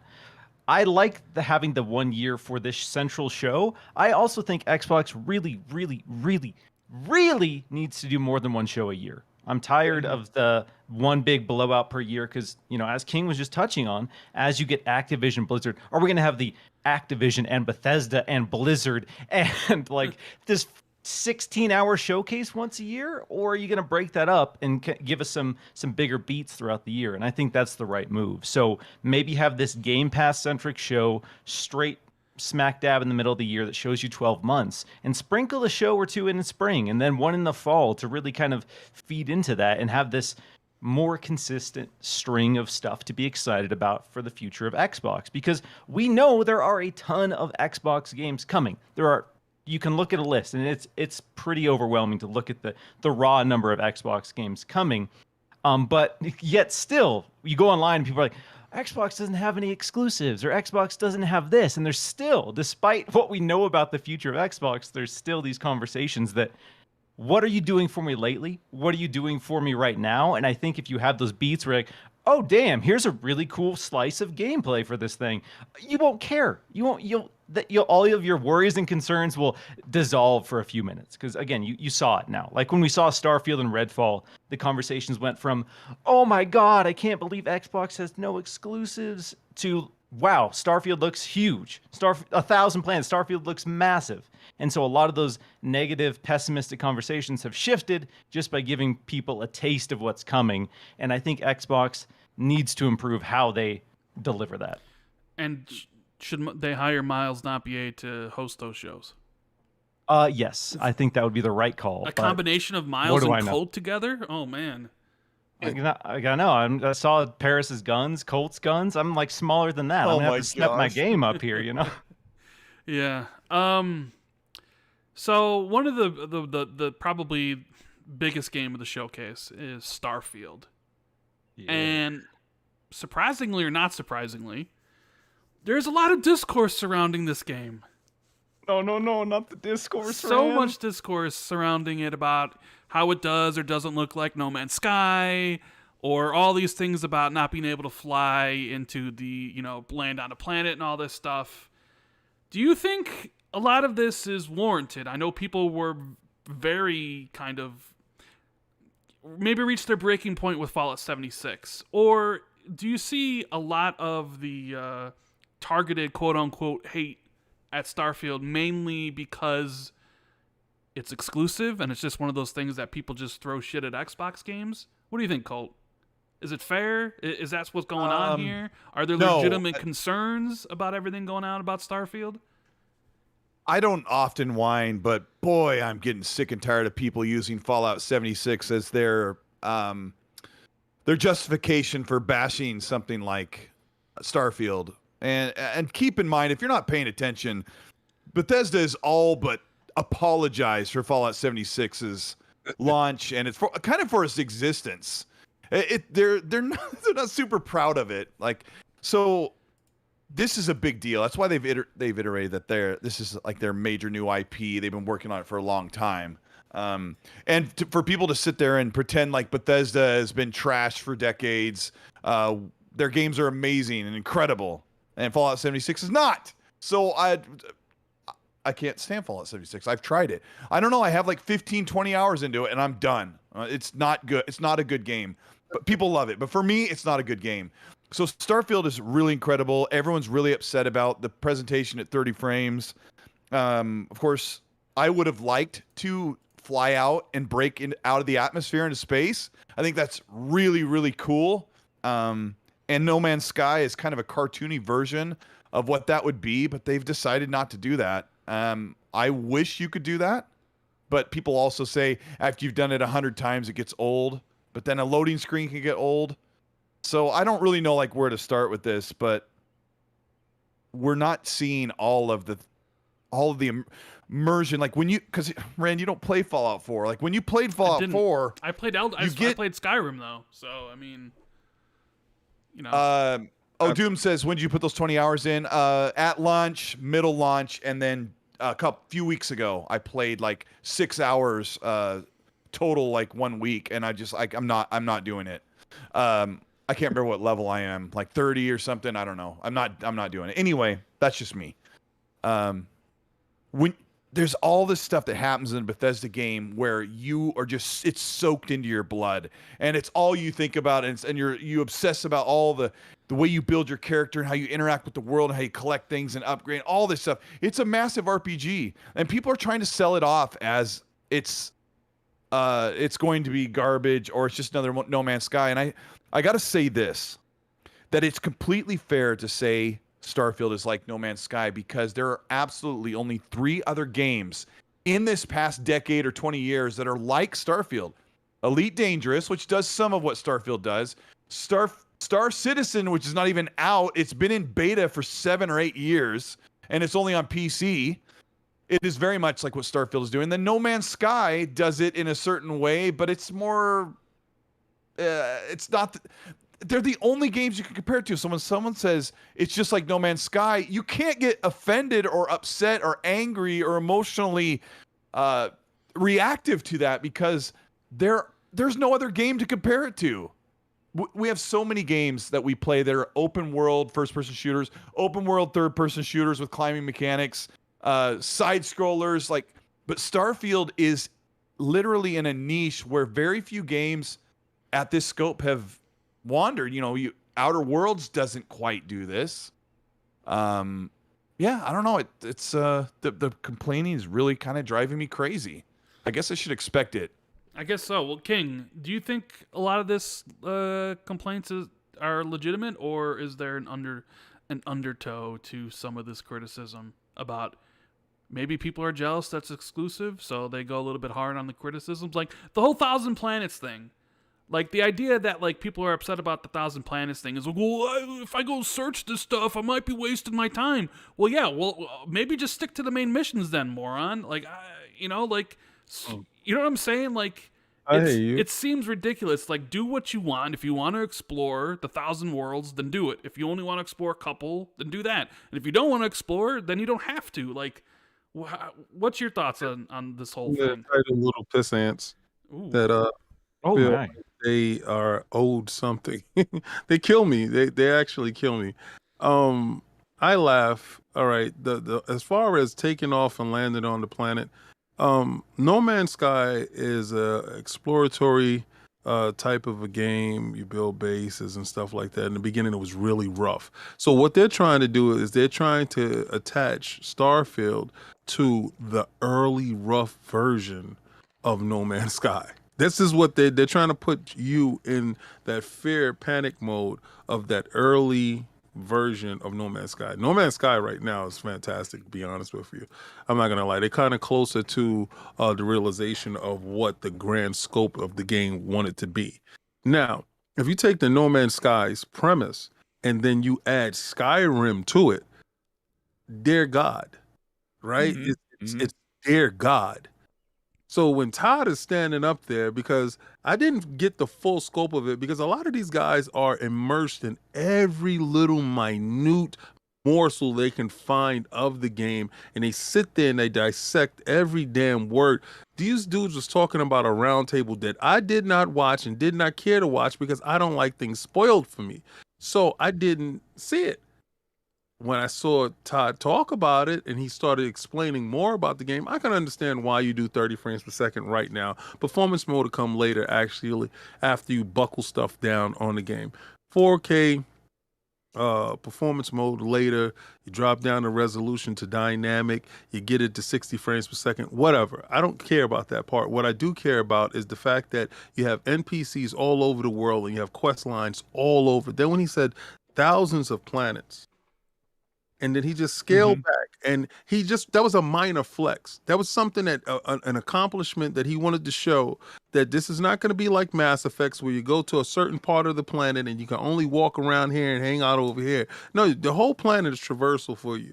Each planet that you go to. And he said, if you don't want to do anything but sit on this planet and build a base and live your life out here, just because you want to look at some moons, because you like how the moons sit in the sky, you can do so. What are you complaining about? If you want to do the main story, do that. If you want to do side quests, do that. The problem is it's Xbox and it's exclusive. The problem is if it does hit. That's the problem. Because now you have to get up off your butt. You have to work a little bit more hours. You have to do something to get an Xbox. You have to do something. And that's what you don't want to do. You don't want to have to pay for 2 ecosystems because you can't afford it at the moment right now. I mean, come on, let's be honest. The Starfield will be available on every single gaming screen except for a Switch and a PlayStation. That's really how it is. I had an argument today with somebody that said that, I live in a third world country and I can't afford an Xbox. I already bought an LG OLED and a PS5. It's like, well, you spent your money wrong, because the value is seriously with Xbox. You can get a $300 Series S or an X for $500, and you can play those games that you want so bad. It's not anti-consumer to have exclusives. App that's on your Samsungs, right? You could probably play it on your Samsung television, right? Yeah. We're at a point right now where to criticize this game without actually having it in hand. Okay, we had the CGI trailer, right? And I whined and I moaned about it, but I understand the first time you're showing it, give me a CGI. Okay, cool. Now you came with the gameplay. Now I was a little bit, going in on it because at this time I'm bored. So I got to make fun of something. I got to do something, right? And I'm seeing it and I'm watching it, but I'm also dissecting everything that I see. And I'm liking a lot of stuff that I see. I can make fun of anything that I want to make fun of. Yeah, the frame rate wasn't up to snuff yet. Yeah, the hit detection on the characters, the hit reactions from the shots wasn't up to snuff yet. I understand that. And maybe they were using very early on weapons where the hit impact wasn't exactly there yet. Or that's the stuff that they're working on. But the fact that they delayed it showed that they knew certain things they had to work on, and they were going to give you the game in its finished state. It looks really, really good, and it's super intriguing. I didn't have any thoughts about it because I didn't know what it was. Now that I do know what exactly it's going to be, I have no complaints. And anybody that's complaining about the game, you're complaining about the game because you can't afford 2 ecosystems, and this game is going to be the game to force you to purchase into a second ecosystem. Suck it up, get inside, because God of War is making me do the same exact thing. So shut up and pay. That's it. Jeez. Miles, you want to enter? I want to hear Miles on the this discourse, Miles? Yes, you know what? There's Starfield nothing I love more discourse? than some good old-fashioned video game discourse. Okay, let me just start by saying I'm excited for the future of Starfield conversations, because this entire saga of this game on Twitter has kind of been miserable, because there's been the exclusivity conversations that have done. Nobody was talking about what the game could be for the longest time. People were just talking about, will it, won't be exclusive. And then that whole saga went on for forever. And now that, the gameplay is out, I'm hoping we can move past that chapter and, like King said, start looking at the game based on what we've seen so far. And I have to say, I know a lot of people are very sensitive about the No Man's Sky comparisons, but it's okay. You can look at a game in a similar genre and you can say, hey, this reminds me of this. And that's not an attack. That's not an assault on your identity as a gamer. It's okay. It's okay for someone to come out and say that. I think that's totally fair. And the knee-jerk reaction we've seen from Xbox players that are offended that you would dare compare Starfield to No Man's Sky? What on earth? Come on. Partially because of the way it launched and its low score and its reputation. Yeah. I know. I'm not saying there are people that are putting a negative spin on it and using the launch state of No Man's Sky to downplay Starfield. I'm not talking about that. I'm talking about the people who are looking at the gameplay of No Man's Sky and looking at the gameplay of Starfield and drawing logical, fair parallels between these games. There's nothing wrong with that. And we fixate a lot of this community right now, and this isn't everyone, but this is a group of people. They fixate on the clapbacks, the dunks, the counters. So they want something that they can use to, basically fight the people who've been making fun of Xbox for all these years, who've been saying that Xbox doesn't have exclusives. Now they have Starfield, and they can say, haha, Starfield isn't exclusive. And then you have people on the other side, because Starfield isn't exclusive, that they're arbitrarily downplaying the game and what we've seen so far. And I'll just come out and say that after what we've seen for Starfield, I can say it's probably not for me. I've talked about this ahead of launch or ahead of the reveal that it was going to be a hard sell, even for Bethesda, to get me invested in a sci-fi RPG, because it's just not my jam. And we saw a decent slice of gameplay, and it's way more ambitious. It's way bigger. The increase of the graphics, considering it's basically an upgraded engine, that's way more impressive than what I was expecting. So everything I saw of Starfield was impressive, but it also solidified the fact that Starfield's probably not for me. It's not. I will play it day one because of Xbox Game Pass, baby. There's no risk. I can dip It's my not toe. a horror game, so Miles. It's not a horror game. So I can dip. I can dip my toes in, and it's not not a big financial hit for me. But we really need to take a step back, no matter where you prefer to play, and we need to start looking at games based on what they are, not where they are, because that is so much of where all these bad faith arguments come from. Is I can't play this, so it's not good, or they get to play this, so I need something that they can't play. I want to take something away, and we need to just stop. Like, exclusives, cool, they're fun, they're exciting. We can bang the drum. You need them to grow a subscription service. You need them to grow your platform, blah, blah, blah, blah, blah. But I want us all to just really take a step back and stop making this about where you can play it. Because the reason you should be excited about Starfield is because of how big it is, because of the scale, because of how ambitious it is, because you love Bethesda games. You know what they can do with these settings. You've seen the impressive character creation. You've seen all of the things going into this game. Those are the reasons you should be excited about it. And again, I know exclusives are important. They are a big deal to a lot of people, but so much of Starfield's identity, so much of the entire conversation surrounding Starfield has been exclusivity, and it's boring, quite frankly. I'm so bored of it. I mean, they're upset that Starfield was something that they were going to play on the PS5. It was rumored to be timed exclusive, paid for by PlayStation, and then hot on the heels of 2 days ago, Miles and Rand, Xbox fans find out that Final Fantasy VII will probably never, ever come to the Xbox. And maybe if it does, when all three are out and it's been 2 years or a year. Well, yeah, we're going to talk about that in a minute, because I do want to say something about the Starfield stuff. And, Miles would probably be interested in Starfield if it was like Pokemon in space. He'd play it then. Yeah. Or something like that, right? I'll tell you what I'm most excited about with Starfield. Those little glimpses of the aliens we saw. Because space, cold metal steel, that's not interesting to me. But weird, organic material, seeing the giant alien, dinosaur walking through the field. Yes, if there's a lot of that, maybe I can, connect with Starfield and engage with it.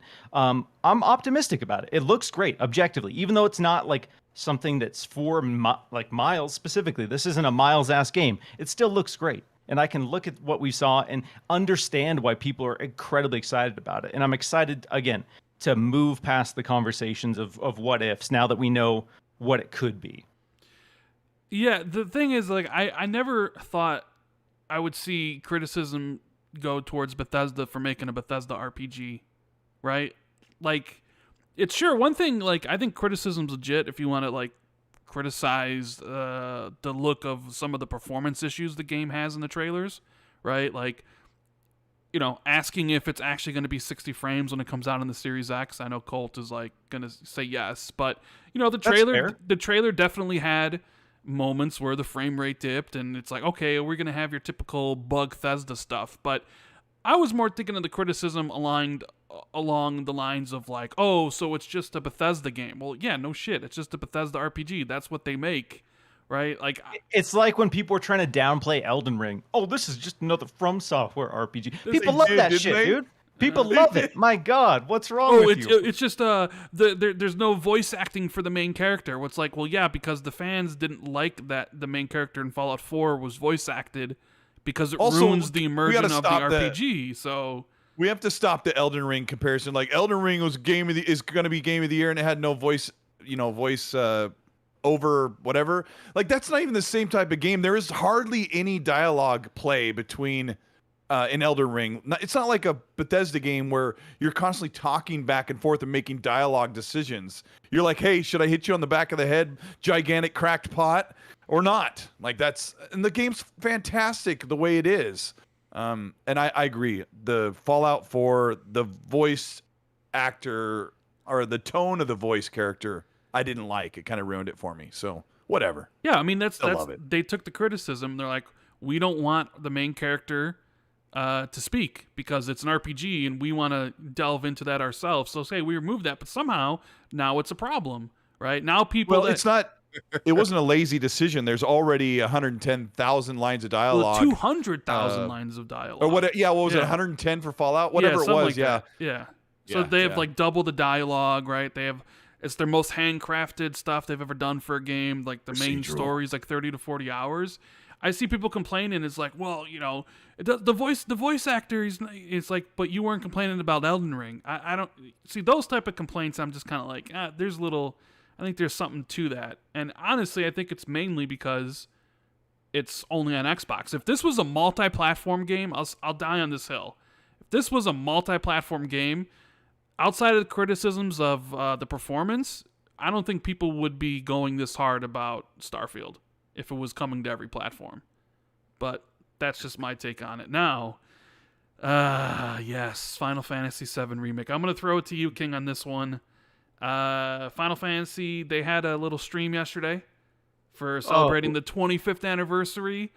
A lot of people expected Final Fantasy VII Remake to finally get announced for Xbox, but that wasn't the case. Got announced for Steam. They also announced the sequel, Final Fantasy VII Rebirth, coming at the end of next year for PS5. And they threw Xbox owners a bone.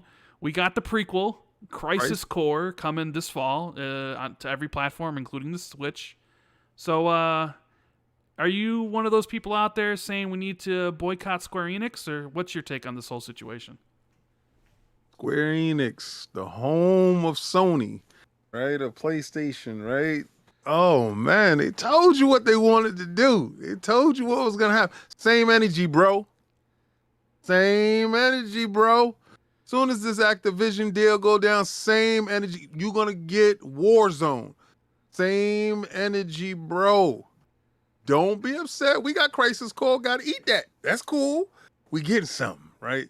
Be happy with what you got. Now I got to go out and buy Final Fantasy because it's not coming. And I thought it was going to be there. I thought, hey, man, they're going to drop it at the show. Phil was going to say, hold on, wait a second. Boom. And here you go with the DLC. No, didn't happen. So I got to suck that up, right? Cool. I can't afford 2 ecosystems. I can afford 3.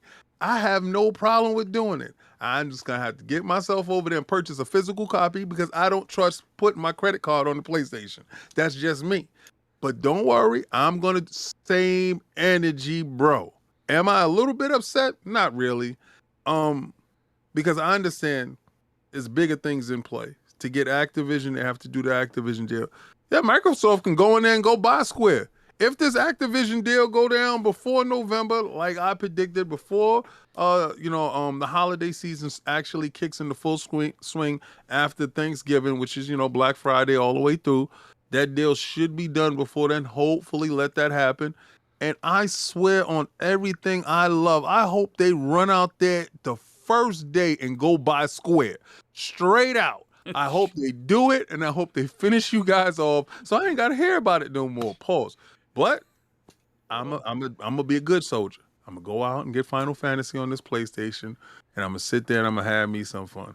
But the second they're able to purchase them, I hope they run out there with a bag and just purchase. I want Phil Dominus Maximus Aurelius Spencer to go out with Satya and buy them wholesale, straight out, pay a little bit extra just to shut them up. And yeah, y'all can get that too, but it'll be free on Game Pass. That's what I hope. But yeah, am I a little bit upset? Yeah, a little bit. Just a little bit. Miles, was this one? This was one of those things that I think you predicted was going to happen in our little show. Insider Randall Thor 19 confirmed it was launching in Xbox Game Pass. Hold on. Remember? I told literally anybody that would listen that was a prediction, and the podcast the week after. Insider confirmed. I walked it back because my buddy had DM'd me and told me, hey, I saw your prediction. You're going to be wrong because it's only being announced for Steam at the showcase. So I was like, damn, I got one wrong. It's not a prediction then, right? Well, no, it was a prediction when I made it, and then he told me the truth. But, either way. Okay. The Final Fantasy VII conversation, it's obviously struck a chord. I've seen some passionate takes on social media. People saying they're going to boycott Square. That Square hates Xbox. I'm not going to give Square any of my money. And hey, you do you. I'm not going to tell you how to live your life. I'm not going to tell you how to feel. If you're upset, there are reasons to be upset. Because in this showcase, when they announced the Steam version, they said the reason they want to bring it to Steam is so they could bring it to more players.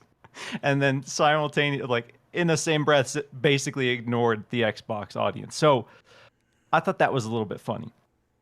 But here's where I'm at with the exclusivity for Final Fantasy VII. And again, this isn't in any sort of inside information, but now that we have this showcase and now that we know what the future looks like with Part 2 of the remake, I'm starting to think that maybe PlayStation, instead of like a flat year exclusivity arrangement, that they had an arrangement that was built around the release cadence of these games, and maybe COVID has impacted the schedule for that and delayed the versions. Because if they are giving Nintendo and Xbox Crisis Core, that sets up a potential future where maybe as we get to the launch of Part 2, it comes to those other platforms as well.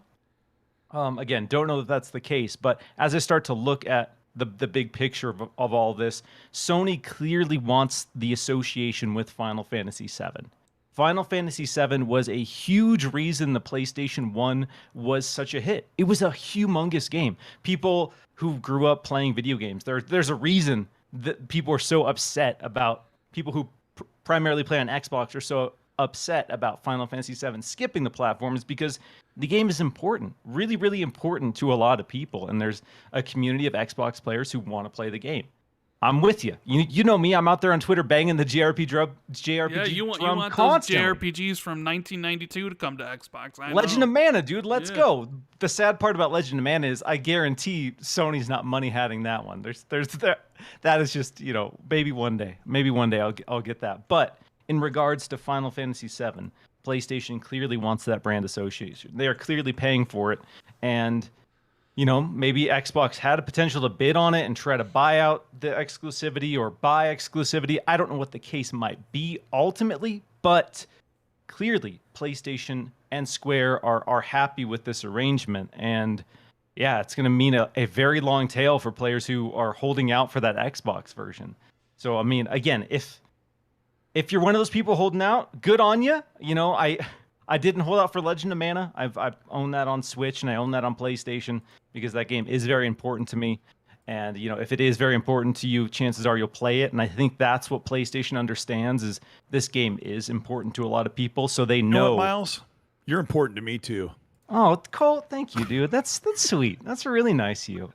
It feels good to hear. But yeah, it's upsetting. I get it. I totally get it. Like I said, I'm not going to tell you where to spend your money or how to spend your money. But yeah, it's going to be interesting to see if Final Fantasy VII Remake ever comes to Xbox. I'm in the camp that it will, but I'm no longer in the camp that it's going to be. Spend his money today. Yeah, I forgot. Yeah. I know Colt doesn't give two flying F's about Final Fantasy VII, but what do you make of this whole thing, Colt? Should people be upset? Should people boycott everything Square's doing? Like, what do you think? I want to see if you'll back me up, because I told people this morning that this is a PlayStation decision. That PlayStation wants this set up, and they've paid good money for it. And they've got Square building this game for them, and they've got timed exclusivity on it, maybe full exclusivity. They're not paying to keep it off of Xbox. They just said, hey, we want this to be a console exclusive.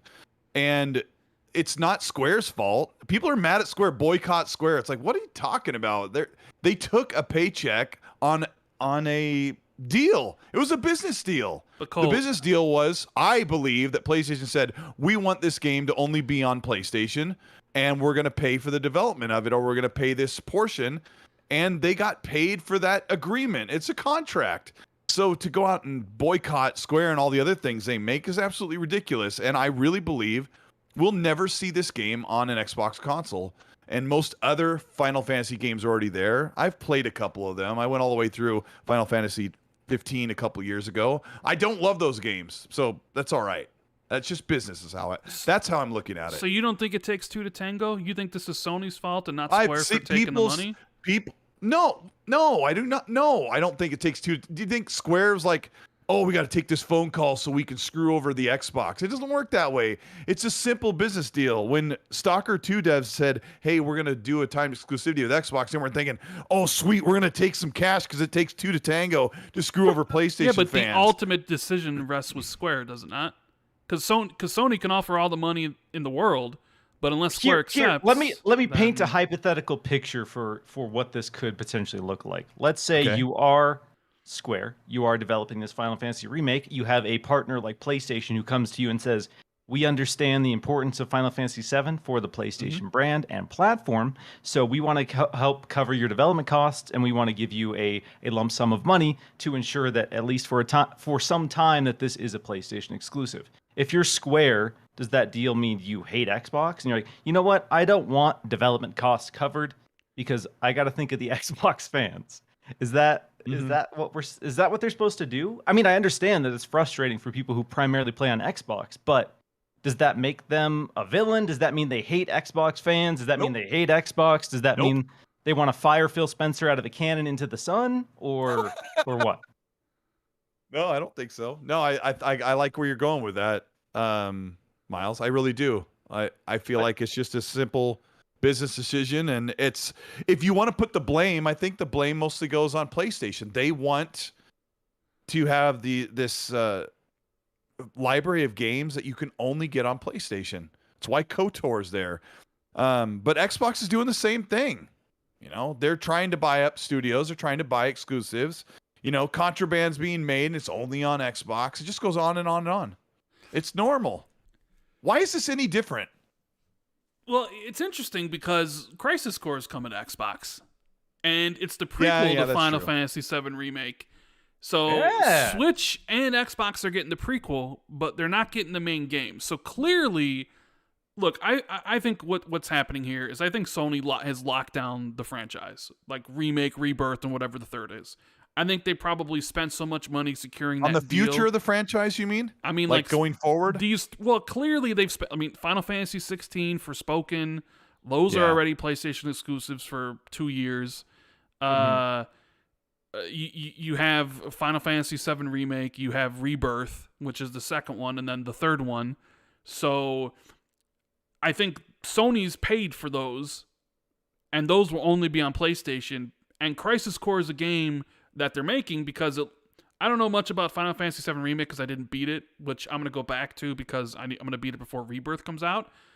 But it changes some of the story from what people tell me, and Crisis Core is the prequel, so Sony's like, well, we don't need to like pay for Crisis Core because it's not that big of a deal because it's old content, right? But we'll pay for the other stuff. So Crisis Core comes everywhere, but then you don't get the main appetizer. The thing I would like to see is, because we've talked about this before, there is a double standard when it comes to Sony doing their deals and Microsoft doing their deals.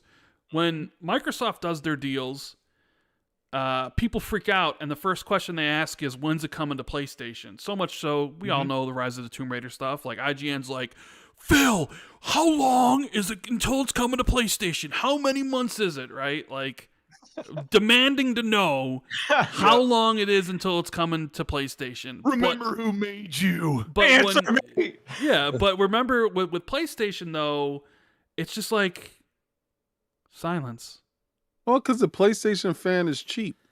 Oh, oh my God! Jeez, going down man, down a dark path. I'm gonna throw a blanket statement. The PlayStation fan is cheap. The only reason why the PlayStation 4 sold because it's $100 cheaper. They're cheap. Xbox had better content in the beginning. So what? I don't care. If you don't like it, hit me up on Twitter. But you're cheap, and I know that's why Little Man is selling, because you're cheap. I know. Yeah. Phil knows. So don't worry. We got you.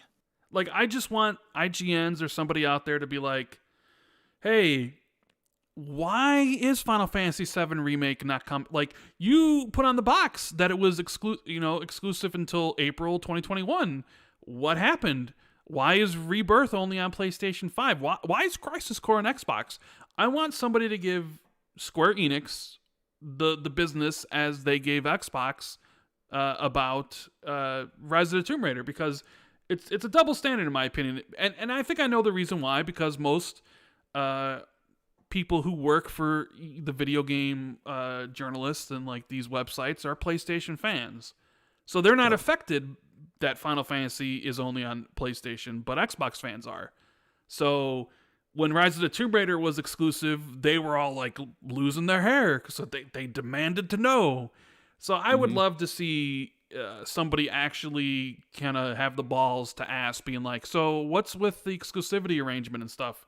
Why is this coming but not this? You know why that's not going to happen, Rand? Why? They're not going to get their games early to review. They're not going to, because Sony will actually put them on that list. They're not complicit list. And when you're on that list, you don't get a chance to play, God of War a little bit early. You don't get a chance to get that review code. These guys are not trying to anger and upset the apple cart. It's just what it is.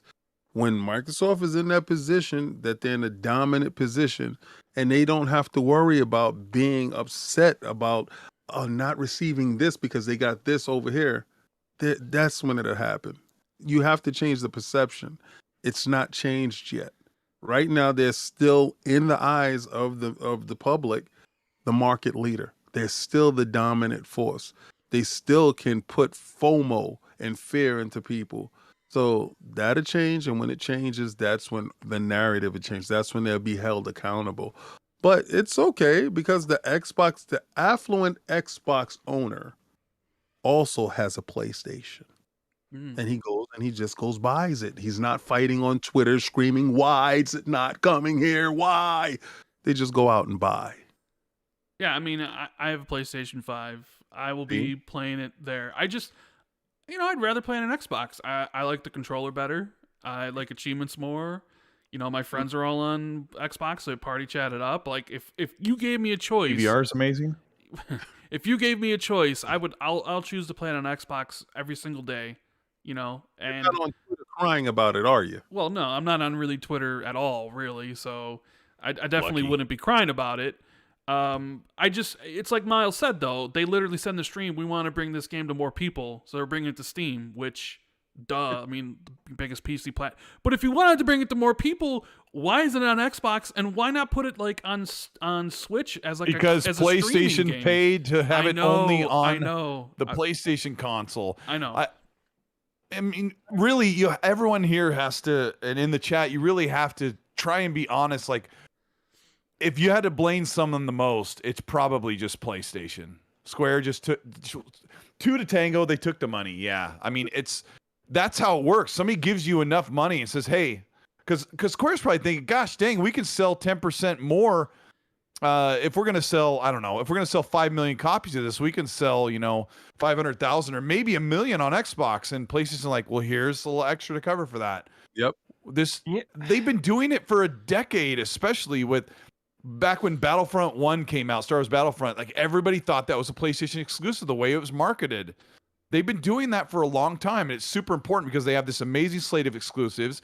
They money hat all these other games, and they make their marketing look like the only place to play AAA games is on a PlayStation, because the Switch has all the other games that are amazing. But that's just part of how it goes. I would blame PlayStation more than anyone. Has nothing to do with how I talk about PlayStation or the console war. And I would say that in front of the most professional, bigwig person that if I wouldn't be even embarrassed in the slightest to say PlayStation wants you to believe that they're the only place to play games. And Square says, hey, we want it on Steam because we want to reach more people. And PlayStation's like, I get, in the agreement that's okay.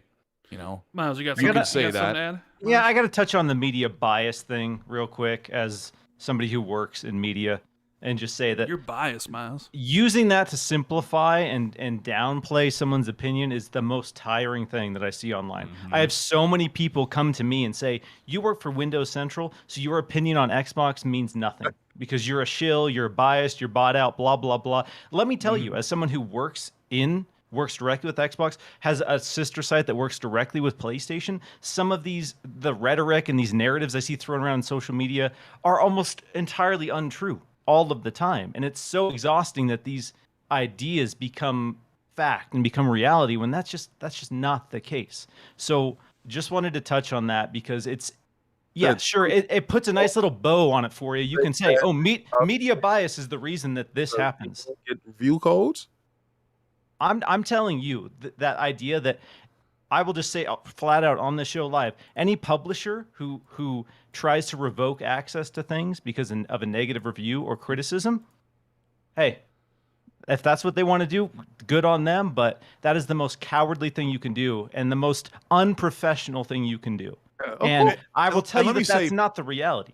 That's not the majority of these. And let me say, Pete says that Colt wants to blame PlayStation, so Xbox guys will still buy games and not make the platform harder to get Square games. Like, what the? Are you even paying attention? Like, this is not how it works. I'm telling people, why? Most of the reason why people boycott studios is so asinine in the first place, and in the end, they almost never boycott a studio or their games. They still turn around, buy the game at $60 or $70, play it for however long they're going to play that their mouth runs for. It's not what it's about at all. And looking at the slate of Square Enix games, the majority of them are already on Xbox. And Square isn't saying, oh, that's the other thing I got to clear up. And maybe Rand, I'd actually like Rand to fix my comment I'm about to say. I do not feel like Square said, it's not worth it to put it on Xbox because it won't sell, so we're not going to make the port. I do not think that's why Final Fantasy VII is where it is. Rand, what's your take? I mean, I think Final Fantasy VII's where it is because Sony paid for it to be where it is. But I also feel like Crisis Core, nobody wanted to pay for it, and probably the cost of making it important on Xbox were trivial. We're like, okay, we'll put it everywhere, and maybe they'll be like, we'll use this as a metric to see if Xbox fans really want Final Fantasy, and when nobody buys it because the main game ain't coming, it's just like, well, catch-22 there, right? So.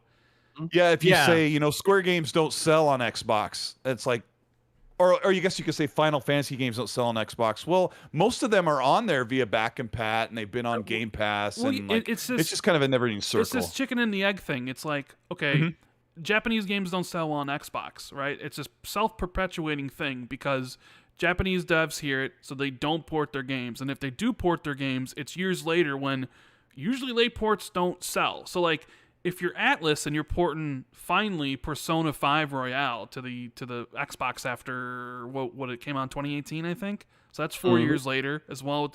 Like, it's probably not going to sell that great, right? It might do well in Game Pass, but sales-wise, it's probably not going to do that great. And that might reinforce their notions that, man, these games don't sell, so then Persona 6 not come? You know what I'm saying? Like, it's this, like, this self-perpetuating, I'm not going to say myth, but to build the Japanese audience on Xbox, you need the games to build the audience. But they're not putting the games on Xbox to build that audience because they think the audience isn't there.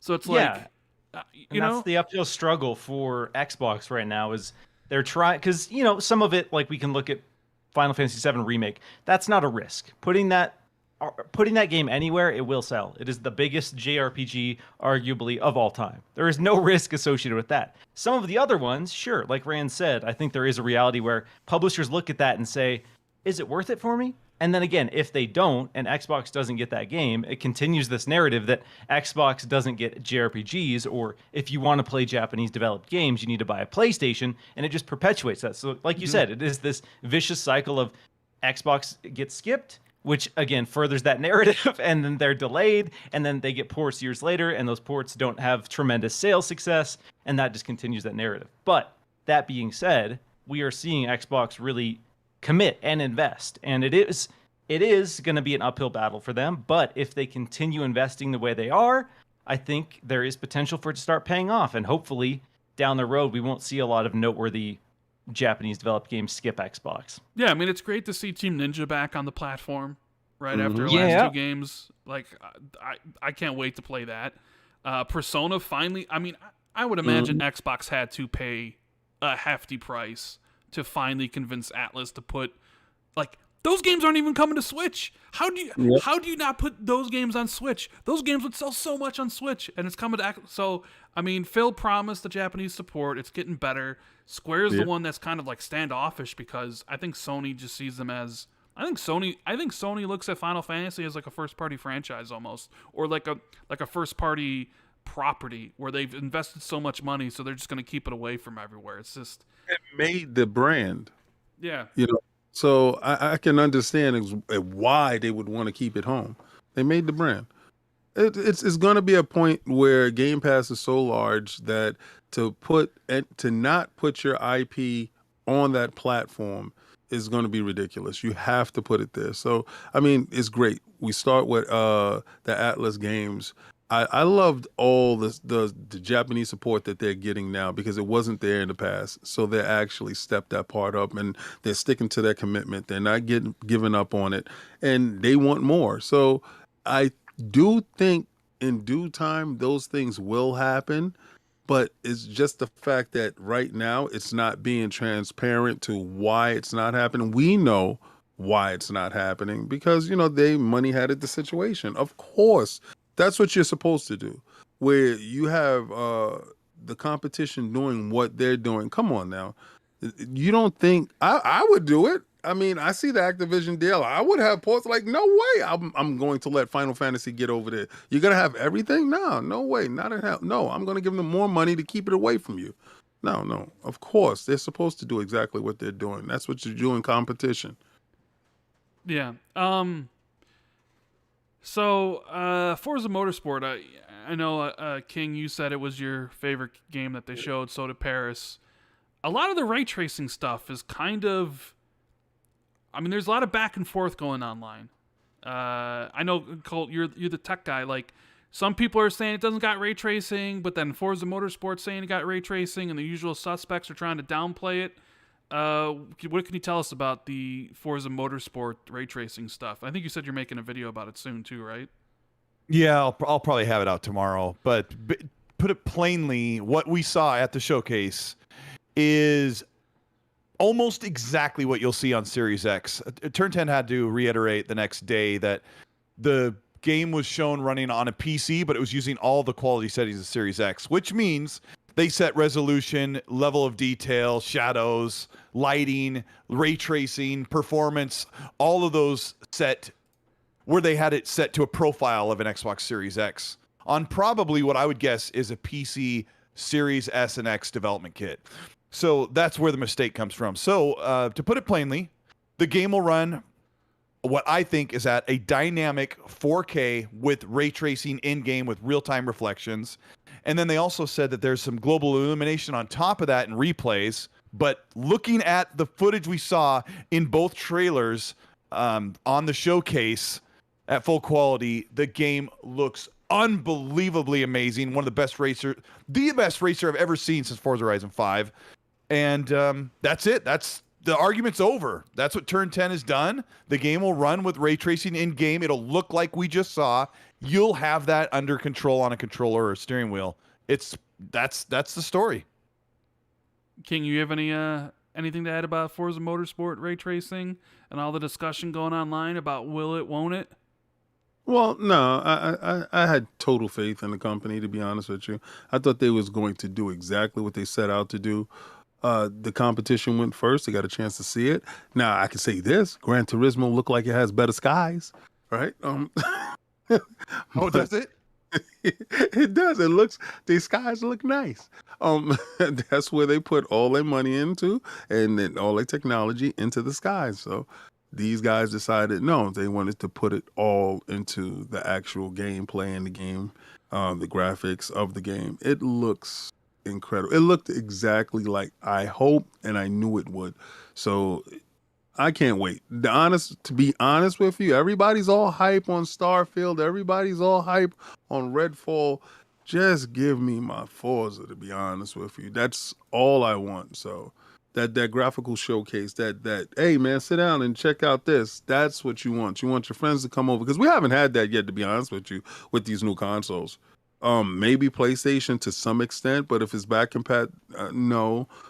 This is a different beast. This is a different monster. This is that showcase that, when people come over, you can just toss it on and just, flex your TV muscle.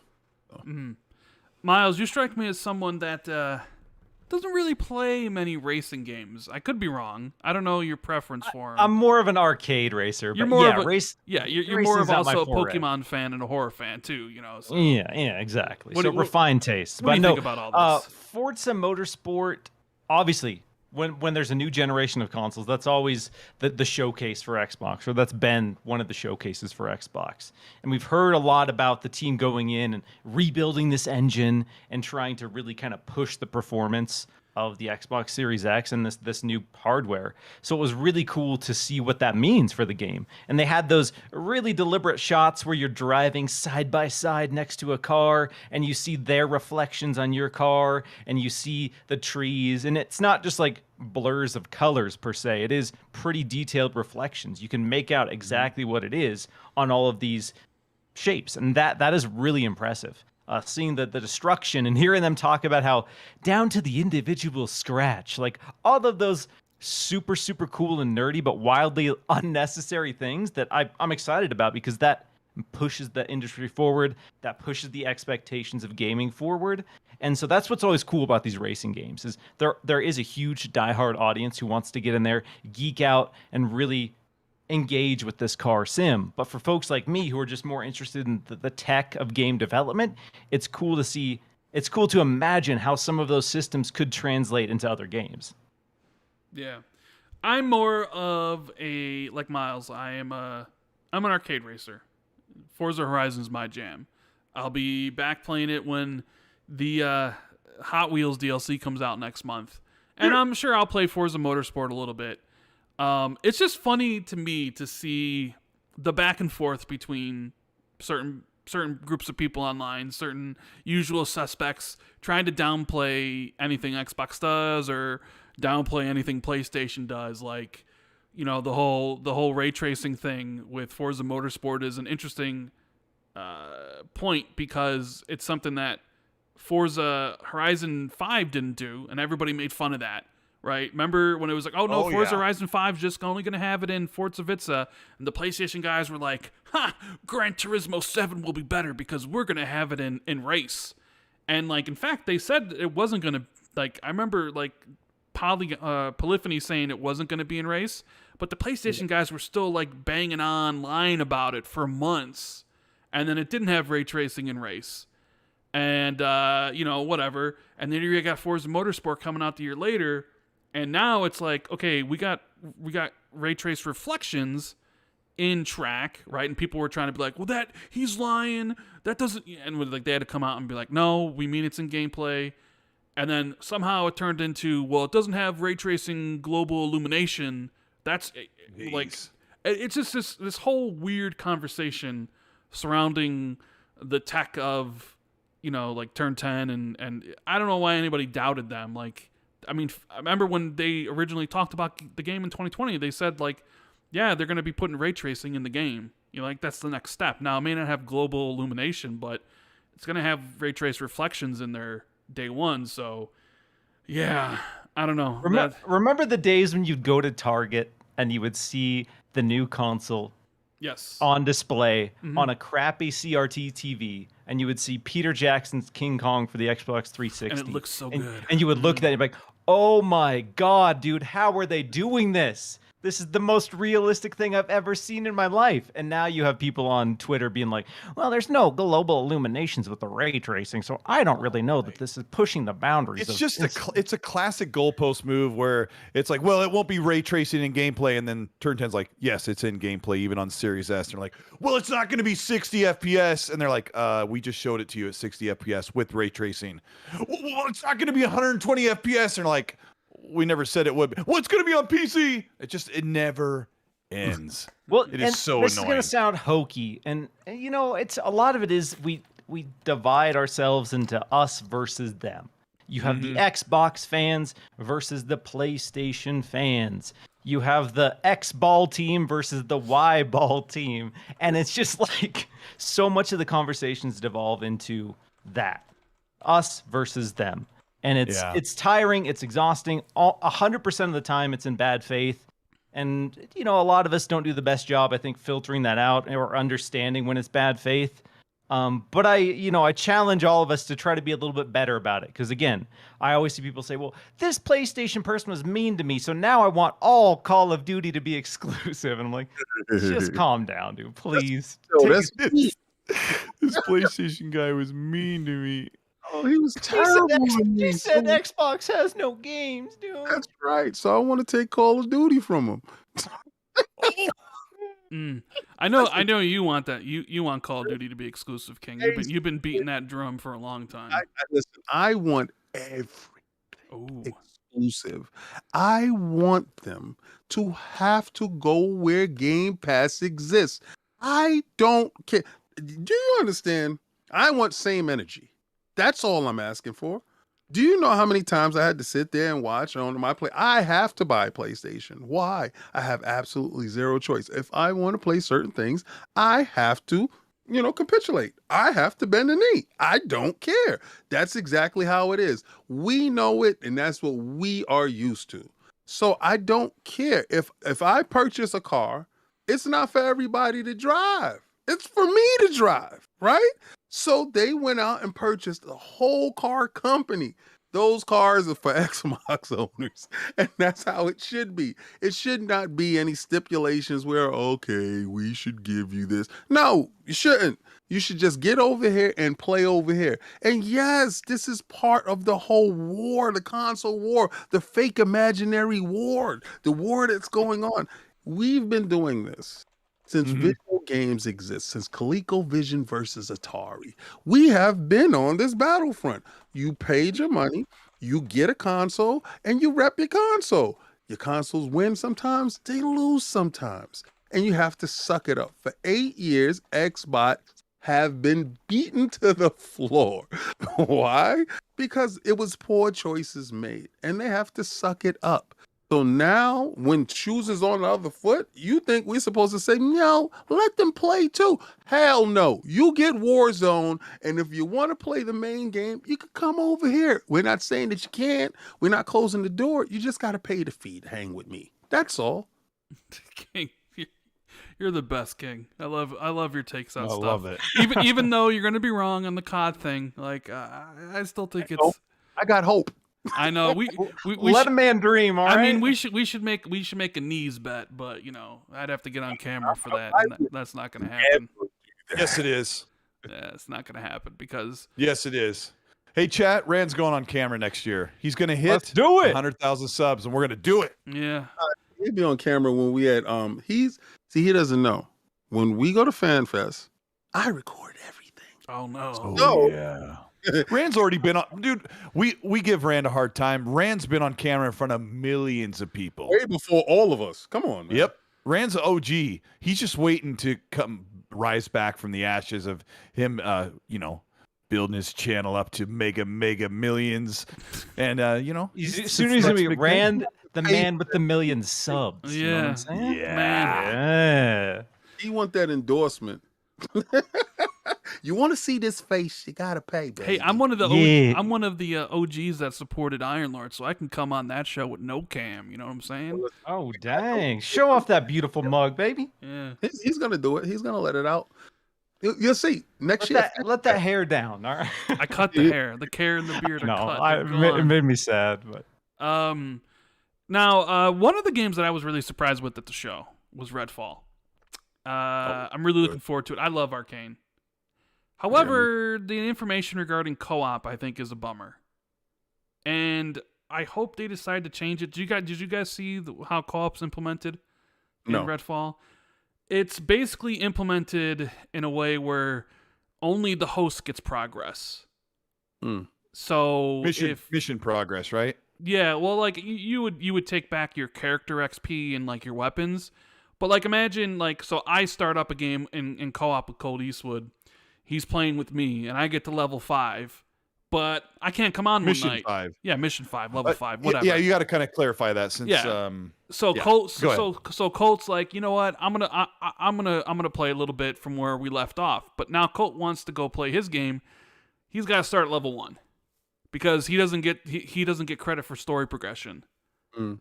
And a lot of co-op games do this. Like Back 4 Blood does this, and a whole bunch of others. And I feel like that is the wrong way to do it. It makes me not want to play co-op. Miles, I know you're always playing co-op from like Evil Dead and stuff.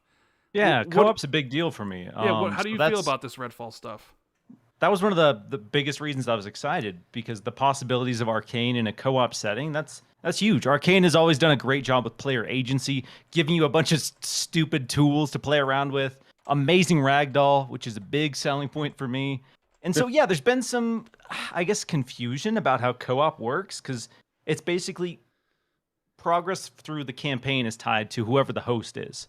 So that makes me think of like State of Decay 2, for example, where you're playing in the host world, you're progressing the host game, but it sounds like you still have character progression of some kind while you're playing with that person. Yeah. So it's going to depend on how it's implemented, because I'm just coming off the back of Elden Ring. And Elden Ring, when you're playing co-op, there's the host, and you were progressing them through the game, and then you go through, you do it again with the other players, and it's kind of like, we always joke about, when we play Souls games, we have to play them 3-4 times all the way through. So if it's similar to that, where I don't feel it as much, I probably won't be a huge deal. But if it's like State of Decay 2, where I don't feel like I'm getting that same sense of progression, it will probably be a bummer. So I want to get more clarification on it, and I'm hoping it's not going to impact my enjoyment of the game. Because co-op that's for me, that's one of the main reasons I'm so excited about Redfall. So if the co-op isn't good, I'm going to be pretty disappointed. Yeah.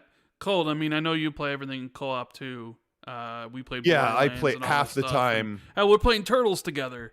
I spend about half my time playing games in co-op. My big question is, because I've heard people say this is not a big deal, and some people say this is a really big deal. My question is, the game comes out in 9 months, let's say. I mean, are they going to hear our feedback? Like, as Xbox fans should speak up if they want progression to be continued through co-op. Can they fix this? Is this something, Rand, that Arcane can work on and change for launch as they hear the complaints? I don't know. I mean, they addressed it in the Game Informer article and the interview, and it was kind of like, yeah, we thought about doing this way where we give story progression credit, and it really didn't work. Or I want to read Amit Kumar's comments, but you know how Saints Row's doing it, right? Like the new Saints Row game, if you play it in co-op and say you want to go play it by yourself in single player, if you did that mission in co-op, it'll pop up and say, hey, you already did this mission. Do you want to replay it, or do you want to skip it? Yeah, they're not doing that with this. No, they're not doing Amit Kumar says it's similar to Elden Ring. He said, according to the interview with Harvey Smith of Arcane, he said, it's similar to Elden Ring. You have your own unique character. It's not like Left 4 Dead. He says, please watch the Harvey Smith IGN interview. He explains everything in detail and the reasoning. I know a lot of articles are written with that as a headline. Your stuff doesn't carry over. Read our big bold font and look at the picture and then go to Twitter and go to war. I want them to fix this, though. It's just, because a lot of my friends saw this info and they're like, well, I don't know if I want to play in co-op now.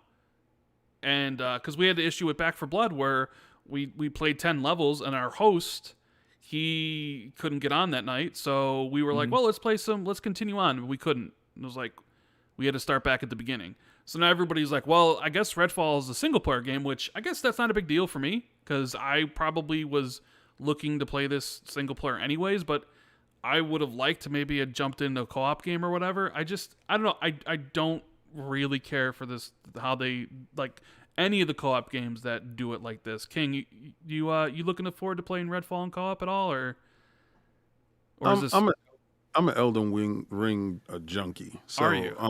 Yeah, big time. Yeah. That game is probably going to be game of the generation. Be honest with you, especially Miles is loving you right now. Oh yeah. Oh my man. Listen, once I found out in that game that you can invade people's worlds, which is not really a good thing, but because you really found out how weak you actually are, because you go in there thinking you're really strong. But I found that game to be absolutely amazing, and I understand with the whole, you get cash, you get whatever weapons you get, and you get your character progression, but you don't get world progression. And a lot of games are doing that lately. I guess it gives longevity to said game, right? There's nothing wrong with it. If you want to play a game that your progression does carry over, I say seek those games out. I have no problem with it. I have no problem with, because I play repetitive games always. I play Fortnite. I play Destiny. So to go do a mission over again really doesn't matter to me at all. The fact that I get to hang out with my friends and I say, hey, let's do 2 on you, and then we do 2 on mine. All right, cool. Are you the host for 2? Then I'm the host for 2.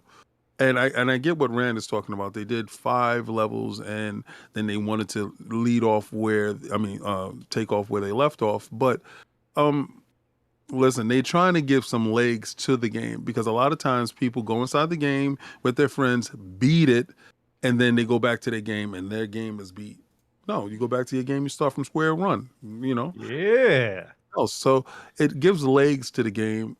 I like it. I've been conditioned to it exactly from Elden Ring, to be honest with you, because I have people join me and I join them, and it kicks them automatically. Like, we beat a boss and your man is like, bye, he'll call me back. Like, so I like it. It's cool for me. It gives legs to the game, to be honest with you. Yeah. Yeah, I think it's one of those situations where, like King's touching on, the beauty of Elden Ring is you can play that solo, get the full experience, and really dive into it. But then the multiplayer just enhances it. Whereas some games, when you're playing co-op, you gotta, go on your Google Calendar and be like, all right, boys, what is your Wednesday at 6 p.m. looking like so we can continue progressing through this game? And everyone has to coordinate their schedules to make progress in this game. Where, as something like this has the potential to be like, well, I can play solo, and then I can just bring my character into my buddy's game and help them get caught up, and you're not ruining the experience for someone else. So, again, I don't think it's doom and gloom based on,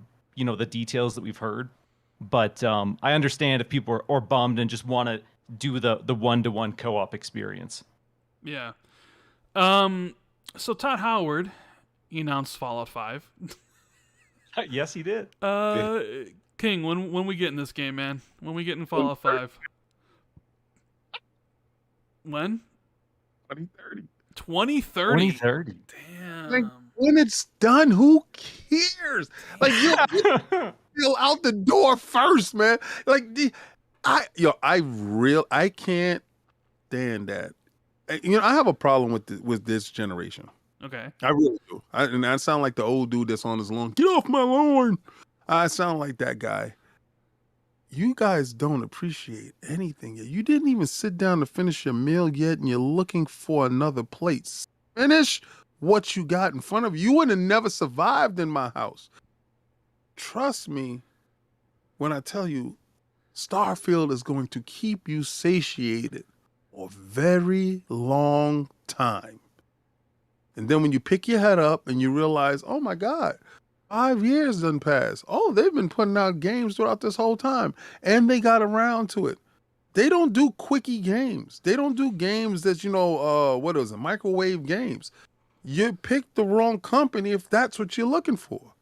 That's not it. You're going to have to wait for the greatness, and it's going to come. He told you we're thinking about doing this, and they're whiteboard. They have to finish this one first. You just saw the frame rate issues and the hit detection issues on the characters on this one. Let them work this one out, and then this one is going to be really good within 4 years. 4 years. Think about No Man's Sky. Don't do that, right? 4 years, the game is going to be really good. And then you're going to hit its stride. Then they're going to have all the DLC and all the expansion parts and all this other great stuff for you. And you're going to love that part. And then you're going to get yourself over to that game. But come on, man. Damn, just listen. I get Starfield first. That's all. I don't care about anything else. Finish it.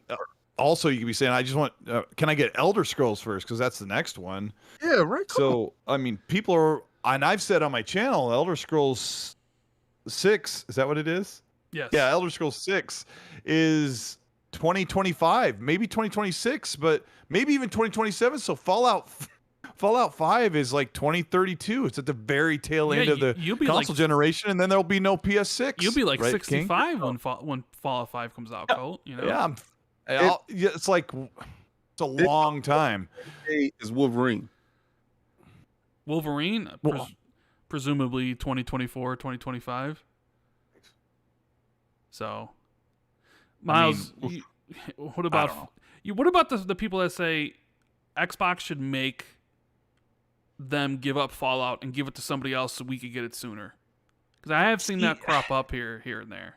Yeah, like we have a lot of people who talk about why they love Bethesda Softworks RPGs, why they love Skyrim, why they love Fallout, why they're excited about Starfield because it's a Bethesda thing. And they're like, but I don't want to wait for Bethesda to do it.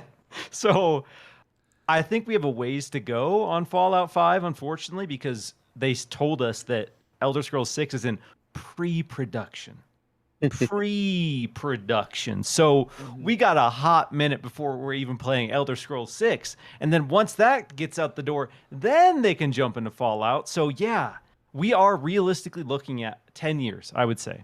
Potentially 10 years before we get Fallout 5. And that's when you say that number to people who love Fallout, like, no, I can't wait 10 years for Fallout. And that's a long ass time. So hopefully we get something in the interim. Lean into your Obsidians, maybe to do a spiritual successor to Fallout New Vegas that can fill that void for a couple of years for folks who just really want it. But yeah, the core mainline Fallout 5, ooh, we a ways off. We a ways off, yeah. Yeah, Mr. Matty Plays was freaking out and it's just like, that's his favorite game, and he's just I told him, bro, like, you're looking at like 2032, we got what, Starfield next year. I figure it's a good 4 years for Elder Scrolls 6. I so think you're that's looking safe. at 2027, probably another good 4 years for Fallout 5. Boom, 2031. We're looking at a decade. We're gonna have the Xbox Series X 2 or 3 out by then.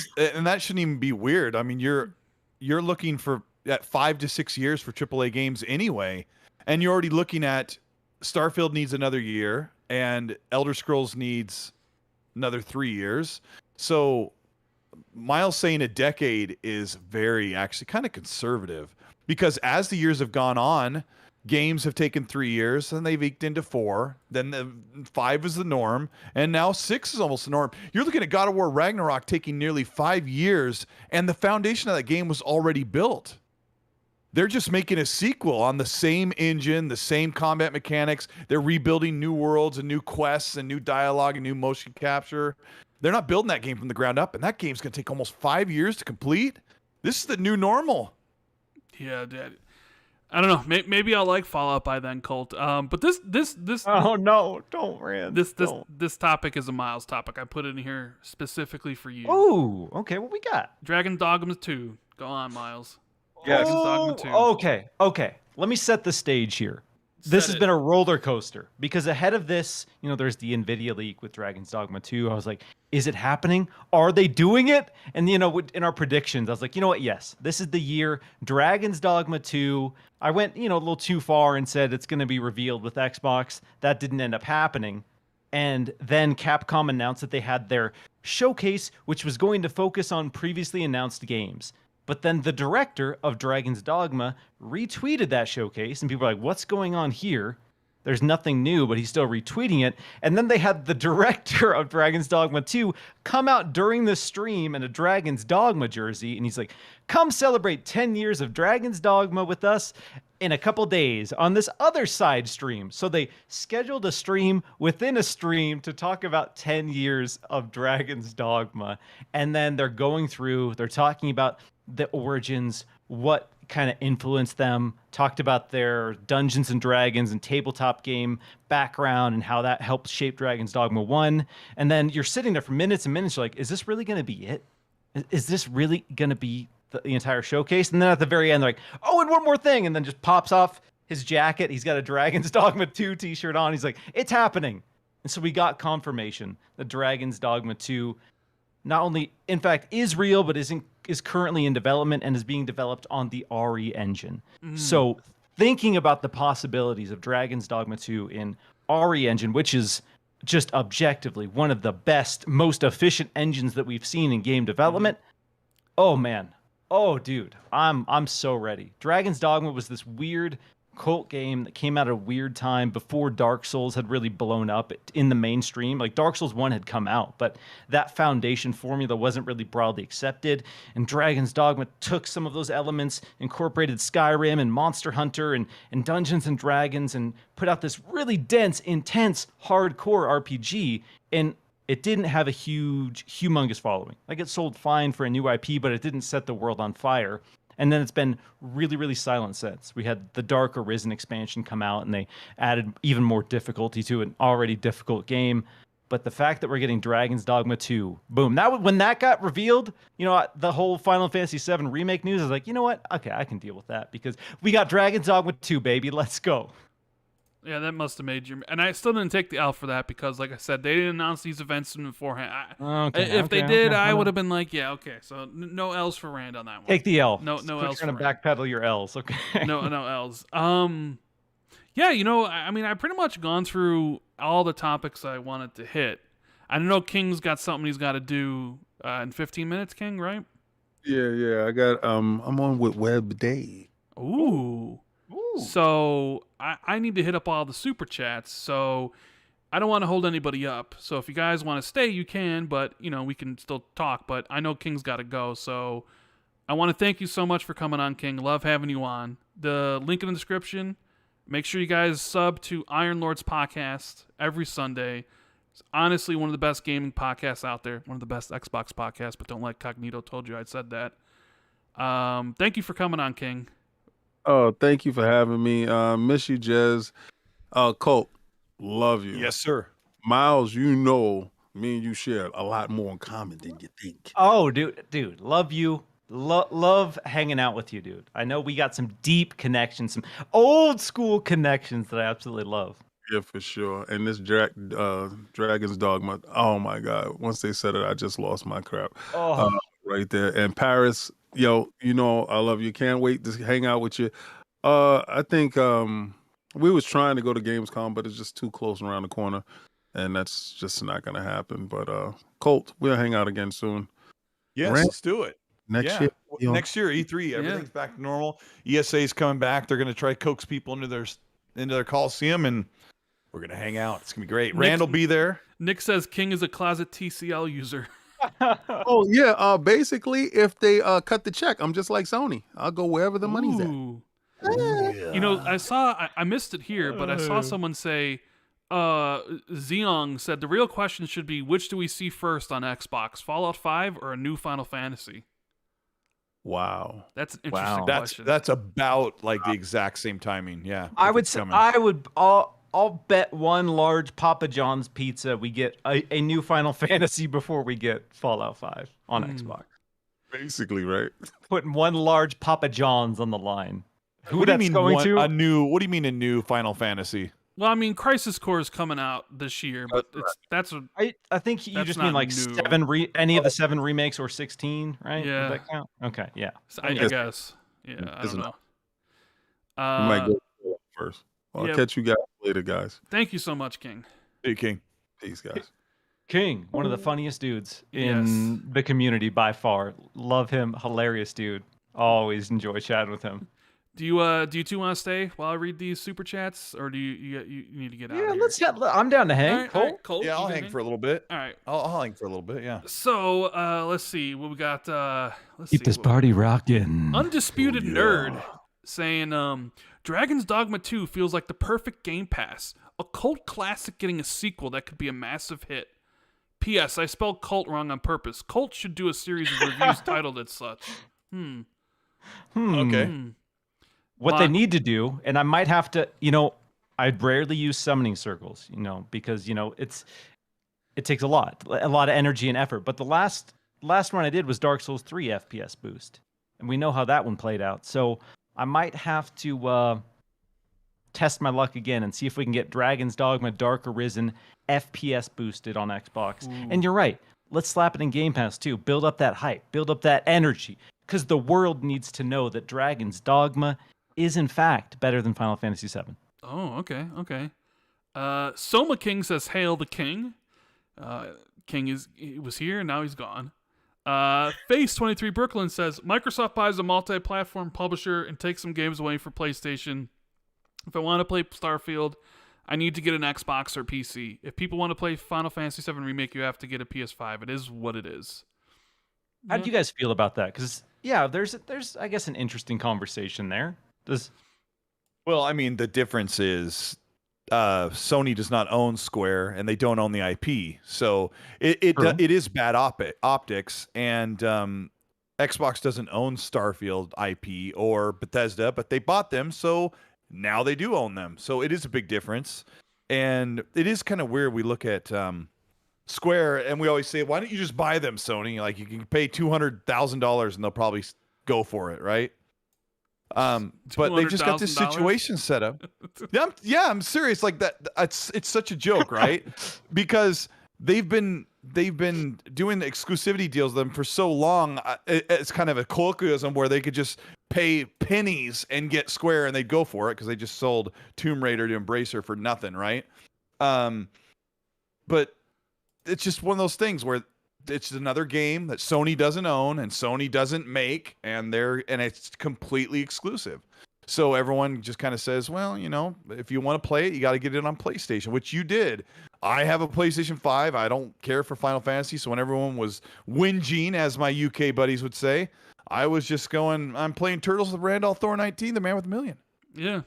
I mean, and I'll play Final Fantasy on PlayStation. I prefer to play it on Xbox with the controller and achievements and stuff, but it's why I got a PlayStation 5 in the first place, to play the games that don't come to Xbox if I really wanted to. So yeah, and obviously if it was a franchise I really liked, like I really, really like Dead Rising a lot, and I know it's campy, but I really like it. And if that was never coming to an Xbox, I would be complaining like the Final Fantasy guys do, but it's kind of convenient in this situation. I'm like, sucks to be a Final Fantasy fan. It really does. I mean, I guess it sucks if you only have an Xbox and you are a Final Fantasy fan and you want to be able to play it.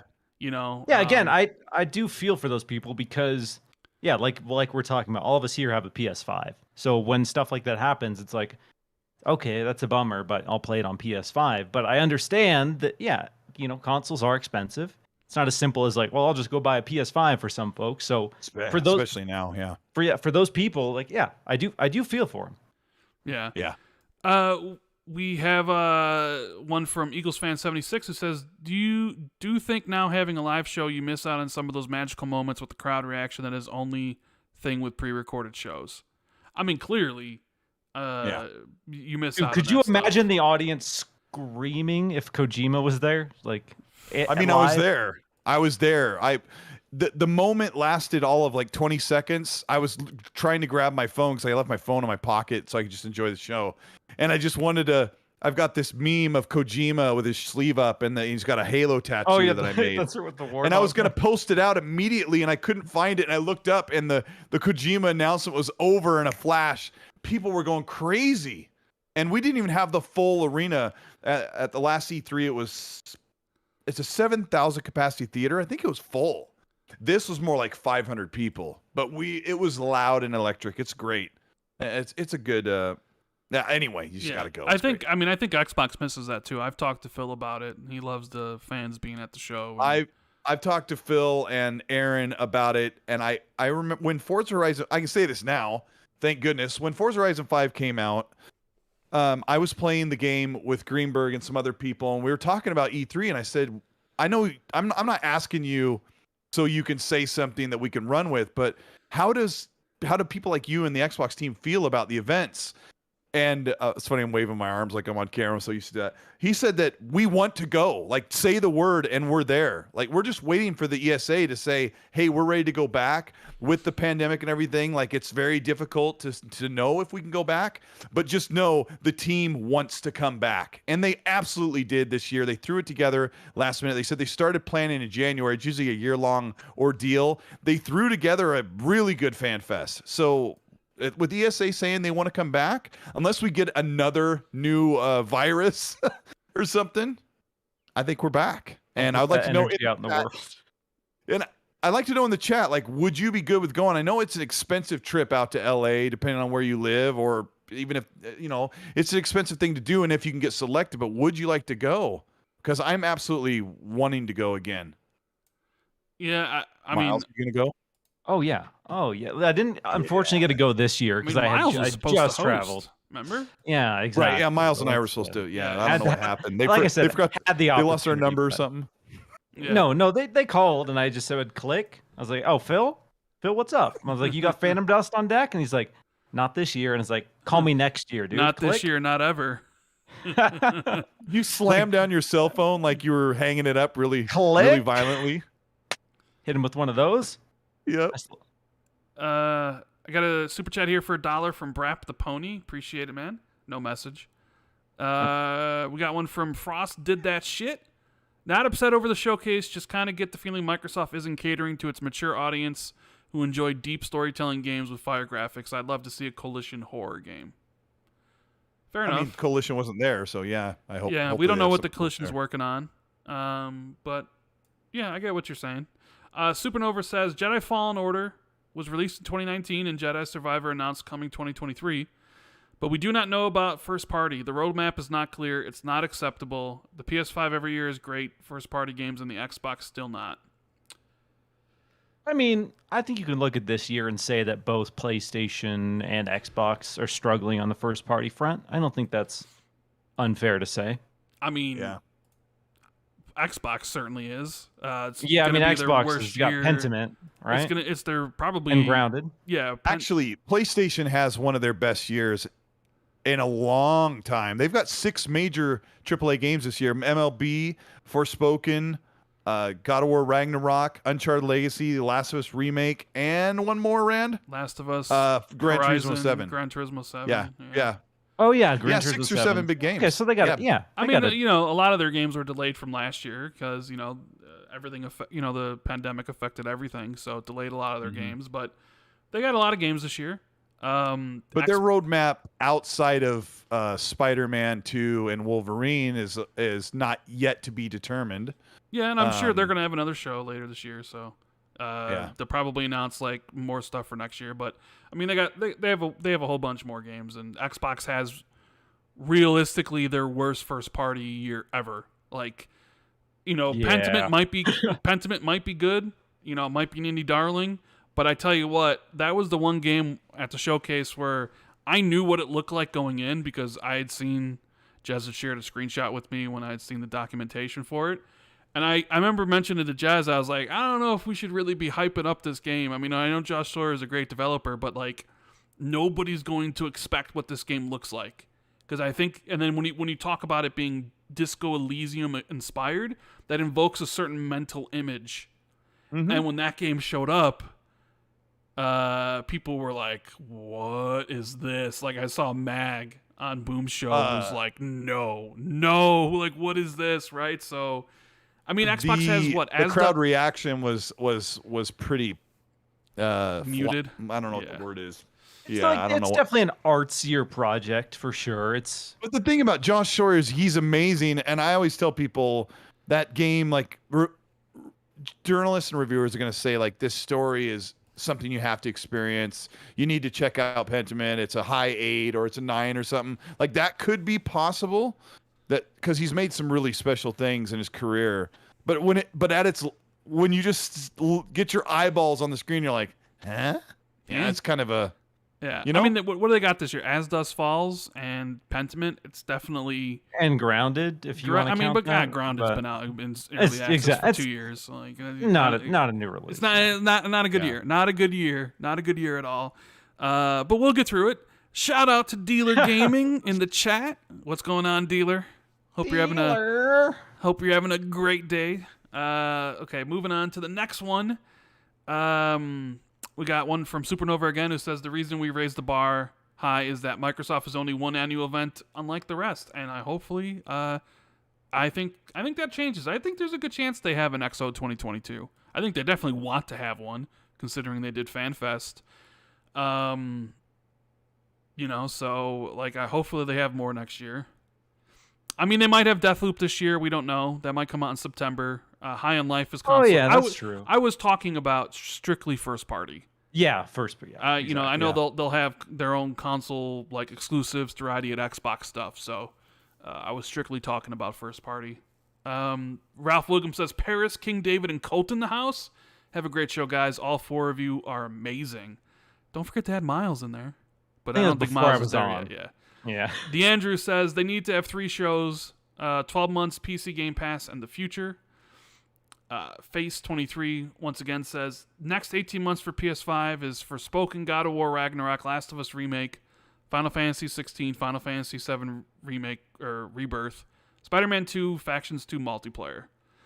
Yeah, so, and they'll probably announce more stuff if they do another September showcase, which they probably will. Aaron says EXO March, E3 June, Gamescom late August, easy. So that's what he wants. I don't think. Can I ask you a question? Can we talk really quick about Deathloop and Kena Bridge of Spirits? Like, are those games coming to Xbox this year? They're new. We've talked about the people who only have an Xbox, so they can't get Final Fantasy. Are they going to get Deathloop and Kena Bridge of Spirits this fall? Well, as far as the Deathloop thing, if that the contract is what's going to, either let it come out or not. And we just don't know how long the contract's for. I think we'll see it on Xbox. Like, as soon as they're allowed to talk about it, they'll talk about it, and they'll be like, it's coming to Xbox like in 2 weeks. We just don't know the contract situation. As far as stuff like Kena and Sifu and stuff like that, they've said that they want to bring those games to other platforms. They're like console launch exclusives. We also just don't know. Yeah. We just don't know if the version is even being made. Yeah, we just don't know when those games will come. Maybe at some point, but then also, Sony may go out and buy the Kena developers and then own it. So you just never know. But yeah, I think both developers have said they're not like forever exclusive. That at some point, the games might come to other platforms. So okay, let's see. Silver says, why does Microsoft have so many issues with the messaging surrounding these events? They can easily temper expectations by being upfront and transparent, but they seem to always miss the mark. Yeah, Miles, why do you think they didn't come out like a week beforehand and say, hey, the showcase is going to be strictly focused on the games coming out in the next year? I know I saw a lot of people annoyed with that, the fact that they didn't come out ahead of time and set the expectations for 12 months ahead of the show. Obviously, they started the show with that. And I wonder if the reason they didn't is because they seemed to make a big deal of it during the show. Like Sarah Bond stressed that this is the first time we've ever done this. So I'm wondering if they just wanted to have that as a surprise, and that's the reason they didn't come out. Because normally we'll see Aaron Greenberg or we'll see somebody come out and say, all right, just to set expectations, here's X, Y, and Z or whatever. But this time, pretty silent in that regard. So I think that combined with people saying that like, oh, Banjo's going to be there, and a bunch of the other typical rumor mill stuff that happens right before these shows, like built up this fever pitch of excitement and anticipation. But yeah, I feel like they could have easily come out and said, yeah, this is going to be a week. And then maybe some people this is going to be 12 months. And then maybe people wouldn't be as upset. But I personally think the reason they didn't was because they wanted that moment. They wanted that moment. Yeah, I mean, yeah, it ruined someone's, Emmett says it ruined all the content creators' predictions. Yeah, I mean, sure. I was predicting for a typical Microsoft show, but if they had said 2 weeks beforehand it was going to be 12 months, I could have nailed that because I would have known. But yeah, I mean, I guess there was like, I watched this one prediction video from somebody that said Double Fine's going to be working on Banjo. I think Colt Eastwood made that. Colt Eastwood video. What was that? You now? To be fair, I told people there was 2 games that I put in my inside reports or leaked rumors report video on purpose. I wanted them to will them away. The second one would make people even more angry than me willing away a Banjo-Kazooie remaster, which I think is ludicrous of an idea for Xbox to even spend any time or money on that. The other one, don't get mad at me, but I don't think Xbox Coalition needs to be working on a Gears collection remaster. Unless they're farming that out to Iron Galaxy or some studio that does great ports and they can like really kick it up a notch. But those 2 things I really, truly did want to will them away. Hey, but really. A Gears collection would have looked nice this fall. in hindsight. No, I mean, because I'm all about optics as well, because I do Xbox representative content where I'm talking about where Xbox is sitting and where they're going, and I am very upset this year about the Halo, Gears, and Forza cycle that's been going on for 10 years. And it really was going to be another Forza game this fall and another Gears game, and then a Halo DLC or whatever. And Xbox is much, much more than that, especially now. Yeah. So yeah, it was a difficult thing to deal with. People were pretty cool about that that's the last video I did. It was like a month ago. Anyway. Yeah. Let's see. George says, agree with Colt and David. Xbox has to give updates to games like Avowed, Hellblade 2, Fable, Contraband. Gives a bad look that 2 to 3 years pass without updates. Bring XO. Yeah, I think a lot of people feel that same way. It's like, well, you showed me Fable in 2020. When am I going to see Fable again? 2024? Right? Lucky Mo says, I disagree with Paris. I'm new in Game Pass. Sea of Thieves made it interesting. Fallout 76 too. That's the good thing about people's opinions. Like, they're different. So Paris and myself and Colt saying we don't want to see Fallout 76. That's just our opinion, and other people have theirs, which is probably why those games were in the showcase. Yeah, actually, that's very, very well put. Yeah, there was another Pete Hines segment last year, right, where he came out and said, "These are all the updates for Bethesda." Segment. It was the same segment. It was kind of funny to see like a redux of that. Yeah, I mean, I know that I messaged somebody at Xbox. I'm like, listen, I don't like that segment because I'm not going to play those two games, so it's like a waste of time. But I understand, like why you essentially are showing them, right? Like I get it. They're played by millions and stuff. So, Kyle says no Elite Controller 3 announced. What do you think? Maybe next year. Although, did you guys see the rumor about a PlayStation 5 Pro controller coming? Tom Henderson talked about that. What do you think, Miles? Let's go. I would buy a PS5 Pro in a second because I'm spoiled by the Elite and the paddles. Like I've been frustrated with the Elite's build quality because across my Elite 1 and 2, I've had to send that thing in 6 times without exaggeration, plus me learning how to fix parts at home because I was tired of sending it in. So I've been pretty unhappy with the overall build quality, but when it works, it is the best controller ever made. I love it so much. Like I can't even play first-person shooters now without it. Like trying to play one of my Elite 2 went out when I was playing Elden Ring, and I had to try to play with a regular controller, and I was like crab clawing the B to sprint and rotate the camera. And I was like, man, I can't do this. So yeah, if PlayStation Pro puts out, or if PlayStation has a Pro controller that mimics the Elite, let's go. Let's go, baby. Colt, are you? I mean, what's your predictions on an Elite Series 3, Colt? Do you think that's going to happen at some point? No, Colt's not here. Miles, do you think that's going to happen at some point? They're going to do an Elite Series 3? I hope they do. Because again, I think now that I've used the PS5, one thing I do like is I like some of the features that are there with the triggers and with the rumbles. Sure, it can be gimmicky, but there are experiences where it really makes a notable difference. And I would like Xbox to answer that and maybe improve it in some ways as well.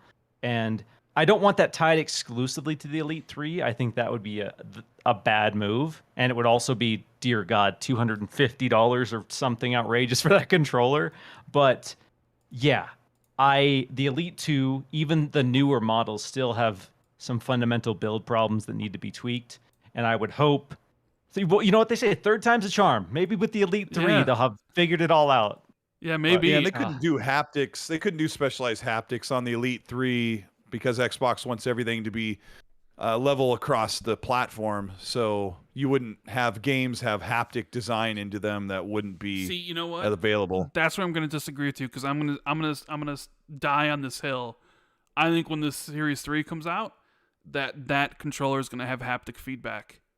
I think that's whack, if I'm being honest. I mean, it probably is. But also, move. like, what are you going to pack into a Series 3 that you can justify actually making one outside of saying it'll last longer than they did 6 months? They did the Elite 2 without bringing anything fundamentally different. The Elite 2 had 60 new features. Go back and watch that video. I remember talking to James Shields about that when he was working on those things. Yeah. Like, they had all torque, these new right? features.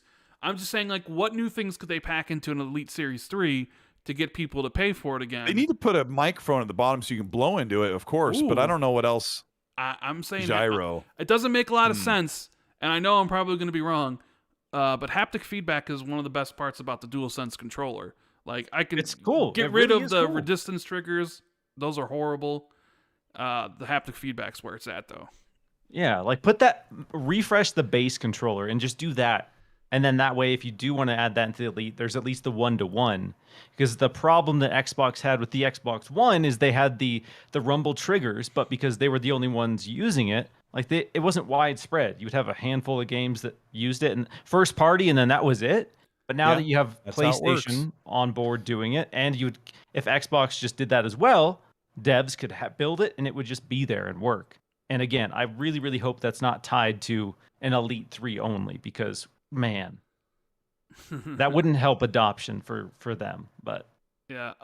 Elijah says, "Yo, King, what's with the Crocs, man? You okay?" The King's been posting pictures of that on social. so what's He up? says- I'm out of the loop on the Crocs game. What's up with that? He says, "I'm praying for you, bro. Don't ever forget Jesus loves you with the perfect love." I don't know. Cognito and those guys. I think it stems mostly from Cognito because they talk about it a lot on Defining Duke. But a lot of them out there hate the Crocs as much as they hate the TCL just for kicks okay. and the whole Okay. it's something they do like. And I made sure when I went to went to the Fan Fest thing this weekend that I didn't wear flip flops because people really hated that I wore flip flops to that event. Yeah, people really don't like flip flops. So I threw my flip flops away and I bought some new kicks. So I was looking styling when I was there. Looking fly, them Looking fresh good. kicks. Flying fresh, bruh. Yeah. Elvin says, "I don't care if I come off as a fanboy, but Bethesda doesn't make good, deep, complex RPGs and hasn't since Morrowind. I have faith in Starfield." Come on now. So there you go. I mean, again, like you said earlier, we're all entitled to our opinions. Not that one. Sometimes they're bad, but that's okay. Garuda says, "I was at FanFest in Melbourne, which is Australia. There was dead silence after most of the trailers, and it was super awkward. Xbox always struggles to set expectations." Not most. They were. Oh, I guess not. I don't know how Melbourne reacted to it, but that middle section was pretty rough for about 20 minutes or so. Yeah. I was trying to ask my friends that I was with which games got no applause, and I know Fallout 76, The Pit. The Pit was my least favorite DLC from Fallout 3. Very depressing to play, like just very dark and just dreary and drab more than anything. There's like one color in there, and it looks the same in this one. I don't want to talk about it anymore. Yeah. I'm done talking about it.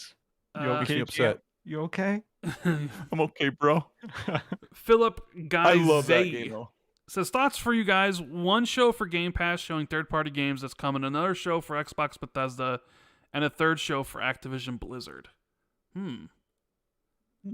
Well, there's also a chance that Blizzard might do their own shows in the future, right? I think they've kind of talked about that. So I wouldn't be surprised if there's like one show for Xbox Game Studios and Game Pass, and then, a show for just Bethesda, and then a show for, just Activision Blizzard. Is that something you could see in the future, Miles? I personally don't. While it's cool to have those hyper-focused showcases like that, and that appeals to a core audience, I think Xbox really needs to do a better job of having shows for a wide audience. And so, like, if someone knows, like, I don't necessarily love Blizzard, they're tuning out. They're not going to watch that show. Or if someone is, like, a hardcore fan of Bethesda or isn't, they're like, I'm not going to watch the Bethesda show. But if you sprinkle those in, like, you're having a show with a bunch of other stuff, and there happens to be a Bethesda game, not only will you get more eyes on it, but it's just automatically a more universal appeal. So I personally don't like the hyper-focused shows as much as those appeal to a hardcore audience. I like the more general shows where anyone who's excited about games can watch it and there'll be something cool. Right. We got one from Infinite Umbra who says, "What's up, fellas? It's not that Xbox fans were upset with the No Man's Sky comparison. It's that poor journalists and fanboys used it as a bludgeon to diminish Starfield that Xbox fans pushed back against." So, Colt, Yeah, Colt. anything to add on that with the No The Man's Sky? journal. I mean, we covered it pretty well early on in the that's show. true. Like, I want to keep reminding people that there are only about 3 mainstream or popular games that are like Starfield: No Man's Sky, Star Citizen, and Elite Dangerous. So that's just bound to happen. Well, and it was then, as we also- said, It was bound to happen when you saw the laser like drill. it was the first thing I thought when I was there. Yeah. I was there at the show, and he pulled out the laser and shot the iron, and I was like, oh gosh, because I've tried to play No Man's Sky, I find zero enjoyment in it. I've tried, and that's just me. Why should I even add that? I was already my words.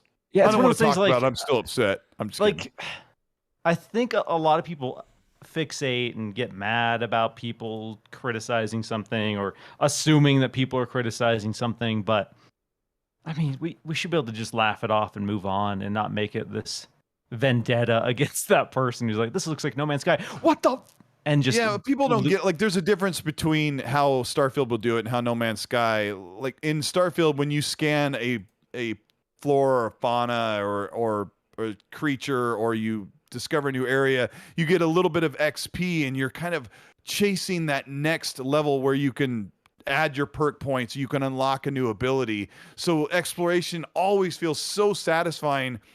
But everything's procedurally generated in No Man's Sky. So exactly. there's just similarities, and everyone, gosh dang it, you people on Twitter or social media or Reddit or in the chat that are saying, Bethesda hasn't made, somebody said like 2 hours ago, Bethesda hasn't made a good game in a long time. I'm like, what? Like, what? You mean Fallout 76? What's the other one they haven't made that's good? Well, if somebody's gonna say Skyrim wasn't good or Fallout 4 wasn't good, it's like, oh, come on, give me a break. I hate that Fallout 76. I hate that game came out. When I saw it, I'm like, this is not what we asked for. But I'm like, I guess I don't have to play it if I don't want. Miles, I'm just being a jerk. Sorry, what, Ryan? I was gonna say, what about the clicks though? What about PC gamers saying Starfield's just a ugly No Man's Sky? Like, Here's what I'll say. Because I see so much. Again, this goes back to the us versus them thing that I was talking about. You have the gamers saying the journalists hate whatever, and there's this just constant battle between these groups, quote unquote. What I will say on this situation is, if you think an article is written in bad faith, you really think it's a bad take, it's written in bad faith, do not share it.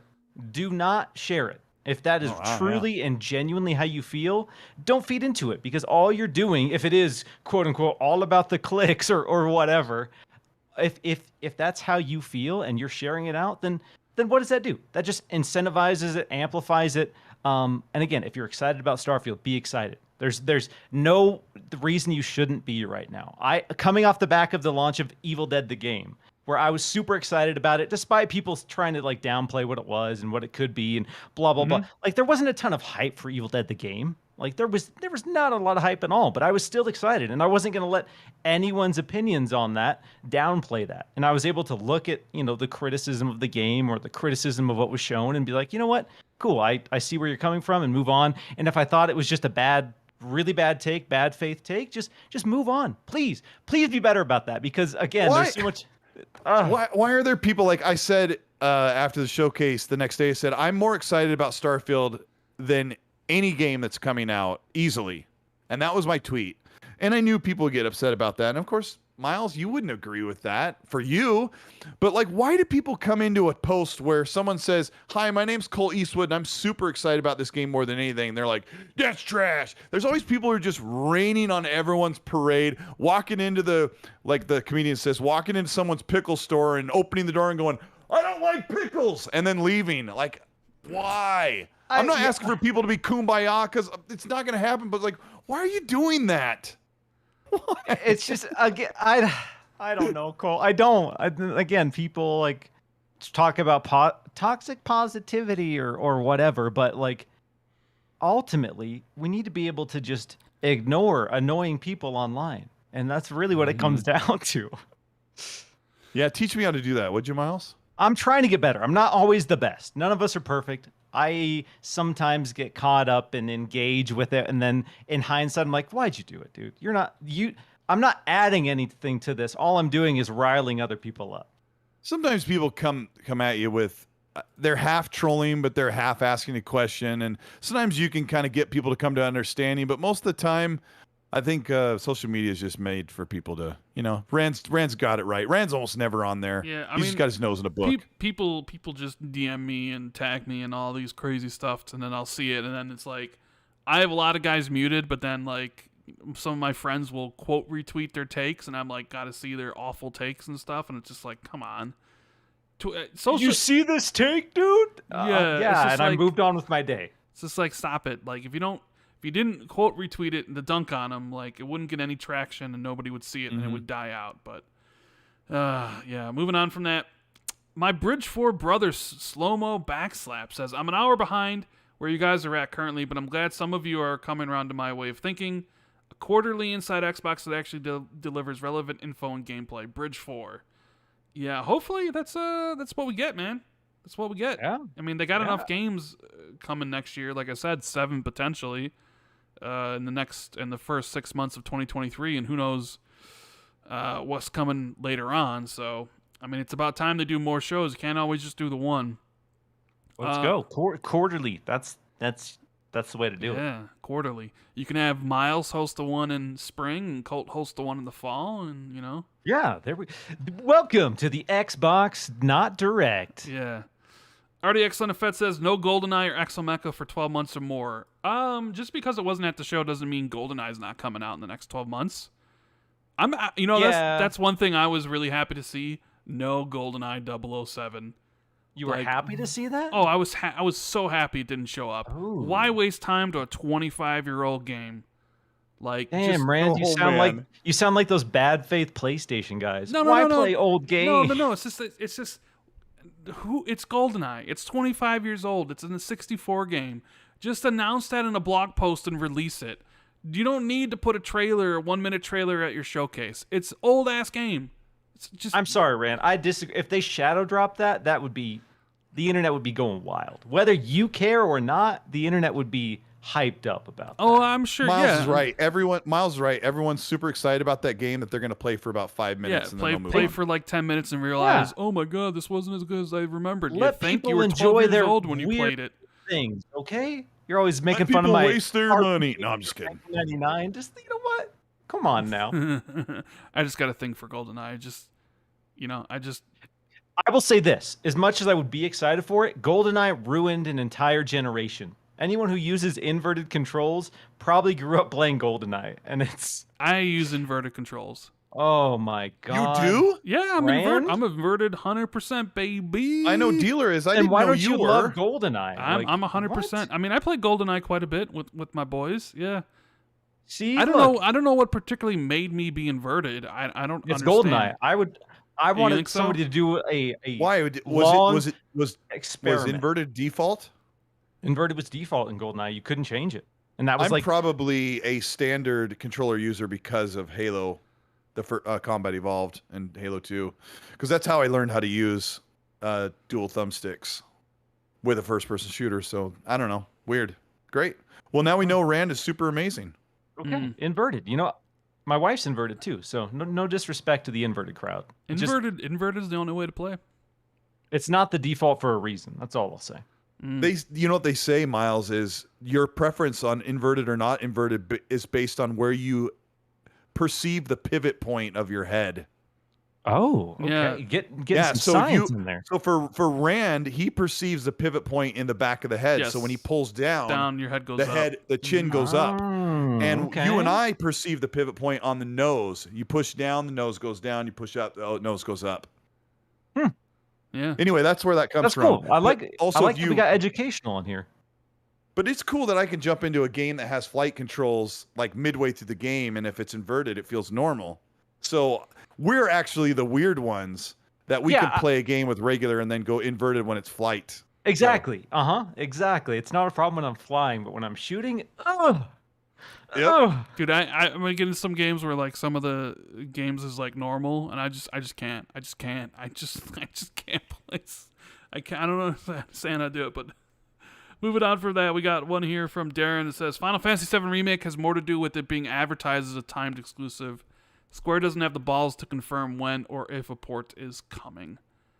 Didn't they put on the tag on the actual label, exclusive to PlayStation consoles until blah like blah April date? 20th, 2021 or something. Yeah, it was on And there. then that came and went, and they're still And then not people saying are a like, well, word. wait a minute, what happened? Yeah. Yeah, So- that's where a lot of this has come from, was that initial What would reveal. Square say if a big journalist like straight up asked, "What's going on with Final Fantasy VII?" You said They won't reply. exclusivity was ending. I've reached out. I've reached out to Square on numerous, like Legend of Mana. Obviously, I What would reached out their about answer be though if they answered? Like they can say, "I'm pleading the fifth," Well- but that. No, their answer, I'll tell you verbatim, is we have nothing additional to share at this time. Verbatim. Okay. And the That is real what their answer is response. we took a huge back from PlayStation, and in this agreement we can't talk about that, so we can't say anything.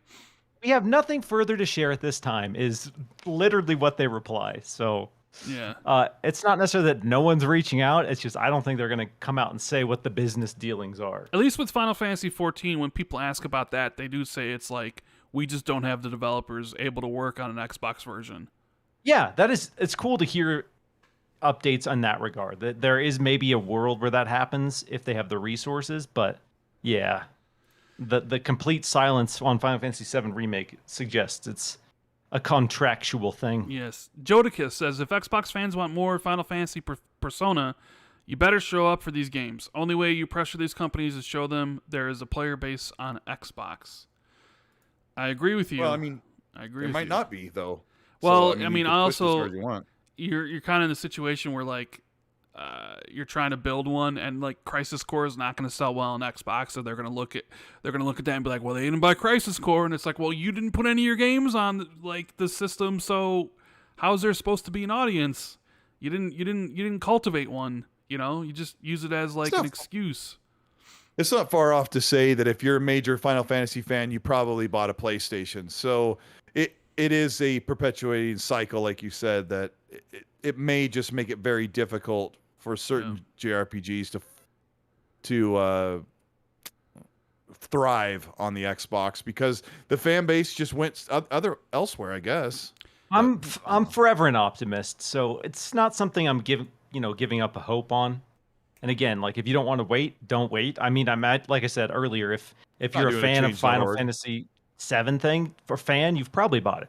You probably went to where it is, and that is what it is. But in terms of Xbox's potential in Japan, I don't think it's hopeless. I know I see that conversation and that opinion shared a lot is there's nothing Xbox can do or they'll never break through in Japan. But they've been doing a lot of really smart things this generation that are setting them up for success. And again, as much as Xbox fans are tired of waiting, because they really, really are, the Japan situation in particular will take time, a lot of time. Yeah.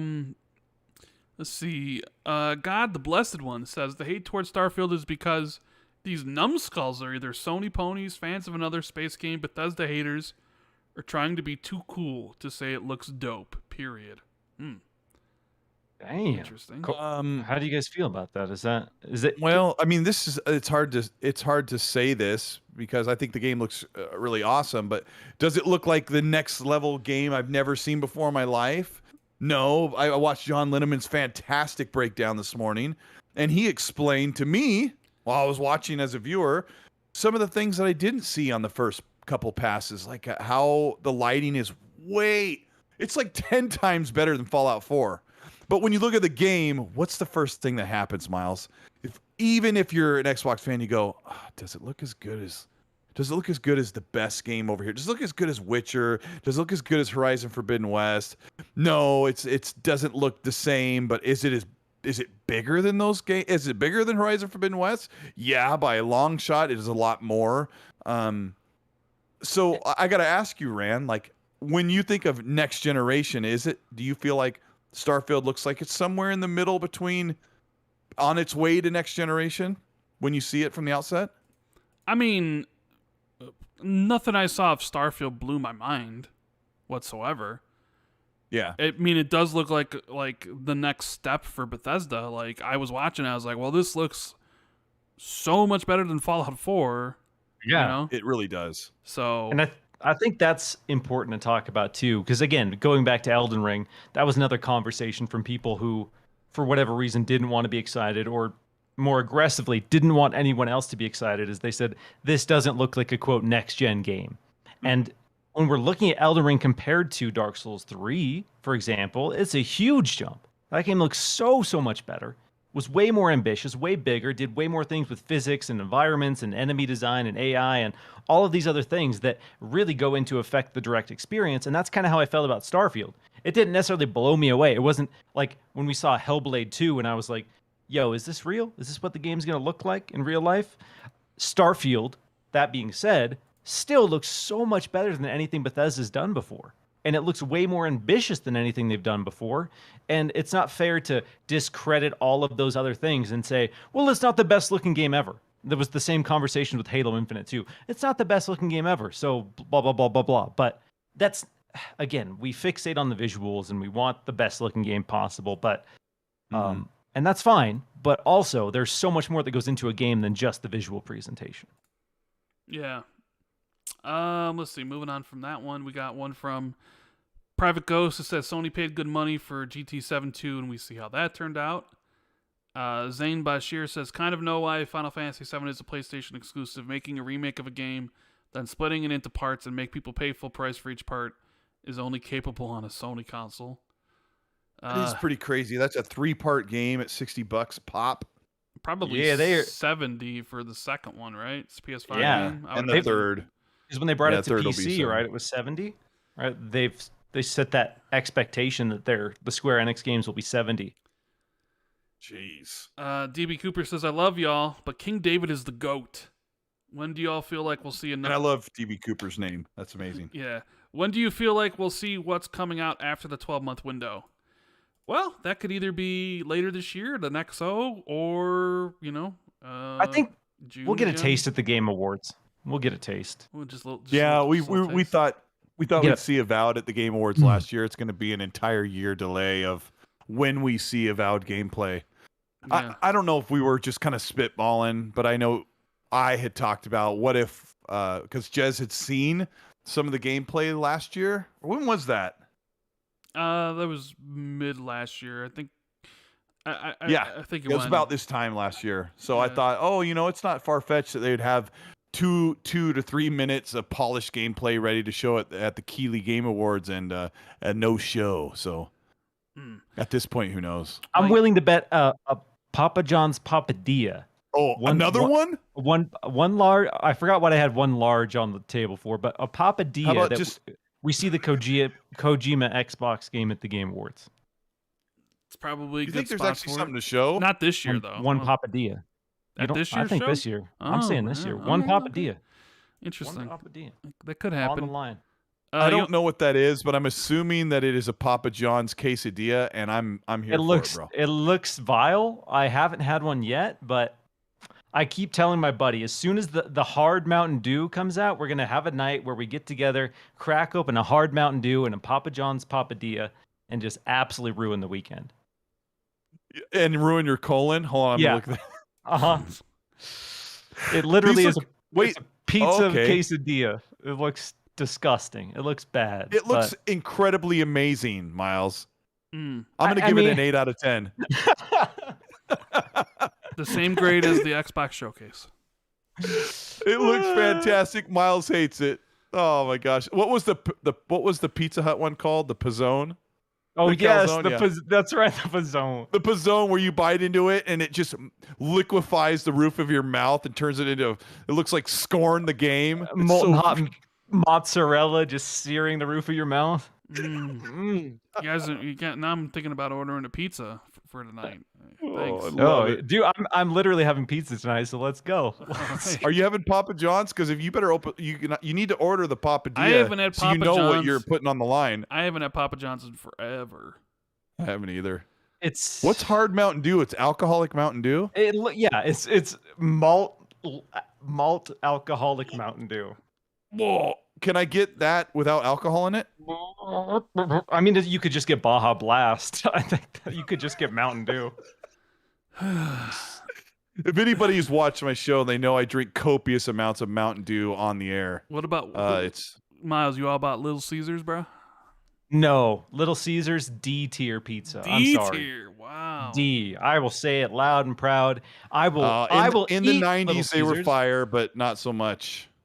but When they only used if to I give have. you 2 pizzas in one paper pouch, it was fantastical. Anyway, back to your show. because I Yeah. wanna- Anyway, Yeah. let's talk about pizza for another 30 minutes. Yeah, we'll talk about pizza and the different types. Jonas says, I don't blame PlayStation. I blame Xbox for being lax on big multi-platform franchises. Face says, No. Microsoft had to deal with Team Ninja with the Walloon game to reveal that was multi-platform 2 days later.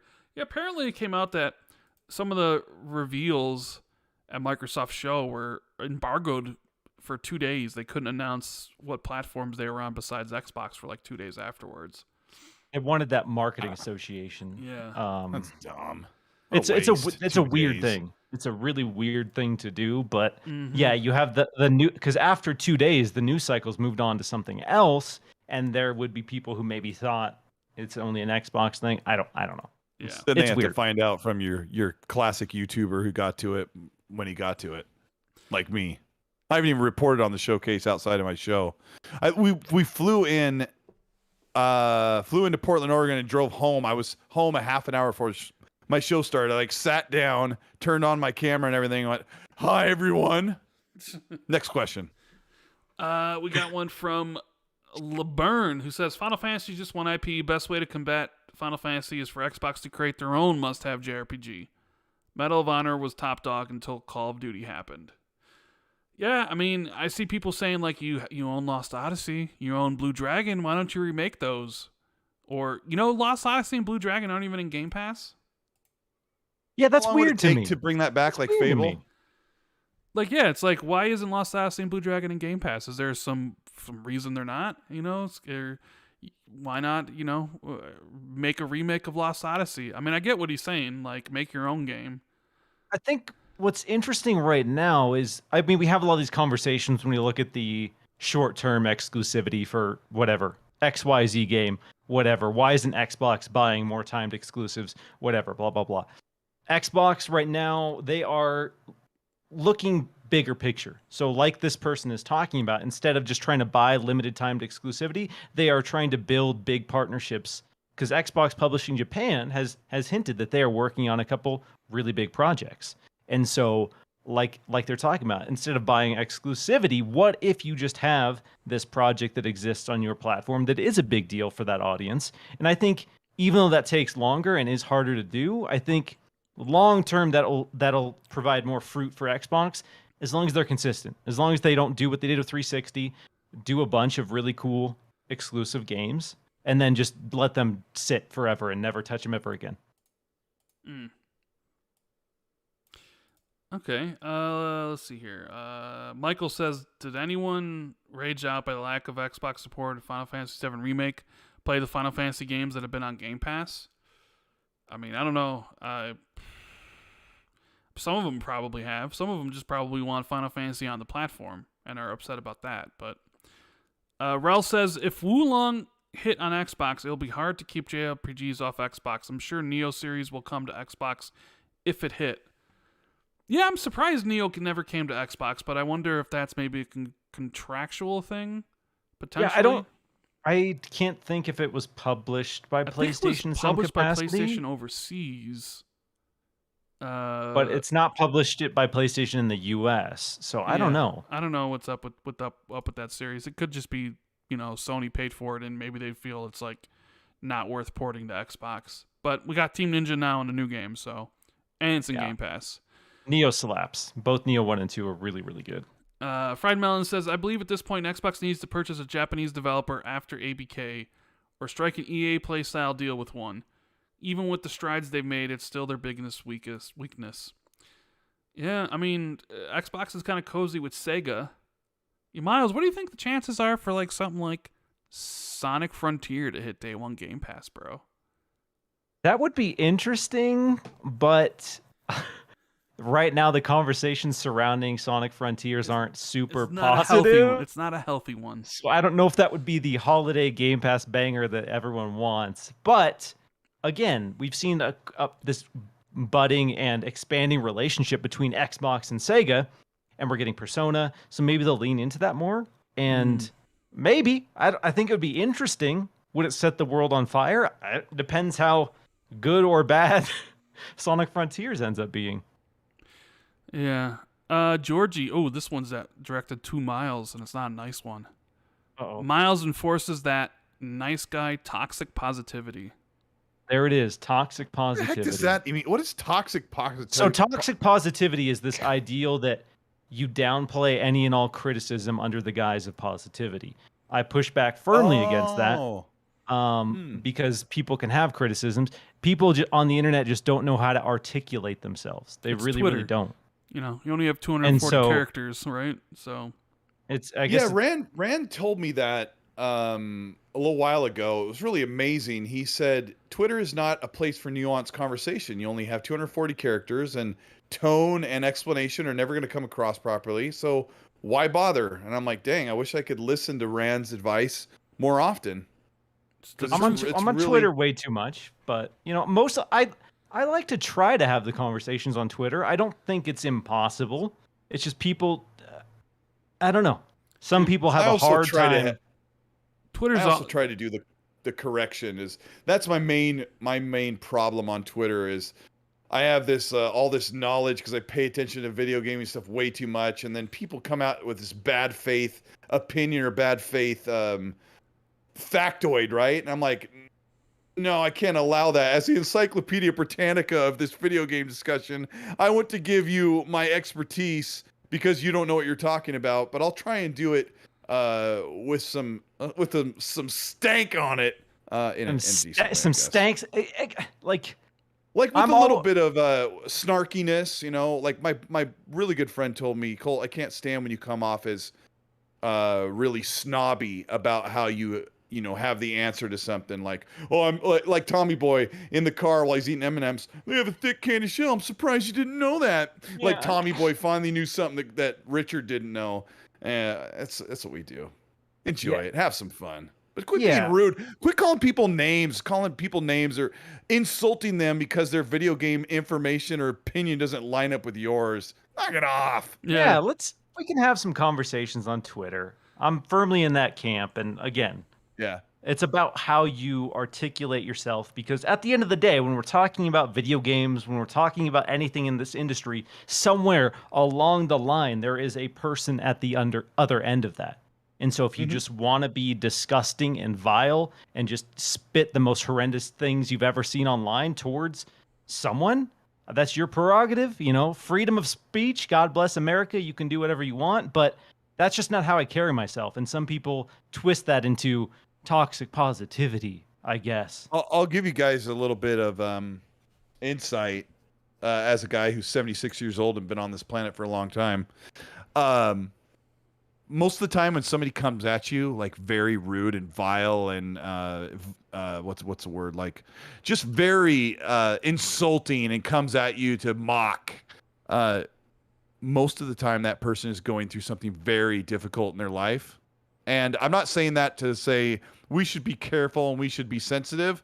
I'm just giving you a heads up that the person who acts like that, they're having a very difficult time in their life and they're projecting it out.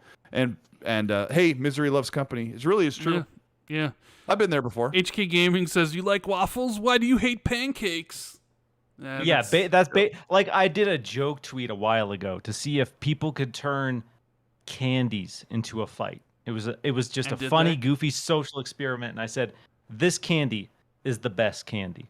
And it was Haribo gummy bears. I said, that's the best candy on earth. Oh, gross. And even that thread somehow devolved into like racism and horrible comments. Like, what? Racism? It's candy. I want to have hope for humanity, but if we can't even talk about our opinions on candy on Twitter without it turning awful, I don't know what to do. The whole thing about like these 4 movies, 3 can stay, 1 must go, can turn into a very nasty argument. So anyway. Yeah. Anyway, I'm glad we're getting HK Gaming says in here. This is going pretty good. Do we even need Jez? I miss Jez right now. Yeah, I know, right? I love Jez. I miss Jez, but he'd be here with his takes too. I'm gonna be interested in seeing what he would make of all this, because I know he would have really something to say about the whole Starfield stuff. Like he was going off to me about it in like the DMs. You see the ratio he gave Dreamcast Guy in his Dreamcast Guy's video? Oh, I didn't. Yeah, Dreamcast Guy like tweeted out like people are hating Starfield, blah blah blah blah blah, with the typical YouTuber thumbnail. And I'm good friends with Dreamcast guys, so this isn't like a shot at him or anything. But like, Jez literally replied to the tweet with just lol, and like, oh gosh, yeah, he just like completely ratioed Dreamcast guys like tweet about it. It's kind of funny. Let's see, we got Brett saying they win sometimes, they lose sometimes, and then there's Sega. Jacob says, shoot. I disagree. Sony paid for 1 year time, then 1 more year, then it was fully exclusive, so technically Square and or Sony broke their contract. I don't know about that. I don't think anyone has the full details right Yeah. now. And if we would be seeing a breaking report if anyone had that info, for sure. It'd be nice if somebody would go and ask those questions, though, like they did with Rise of the Tomb Raider, RDX Unfed says COD has to go to Switch if not exclusive. Well, they've said they want to bring COD to the Switch. I mean, they've already said that. So yeah. Radimus Cisco says, thanks for all the show. Rand is such a great host. Well, thank you. Leonardo says, will Starfield be rated teen? I saw no blood.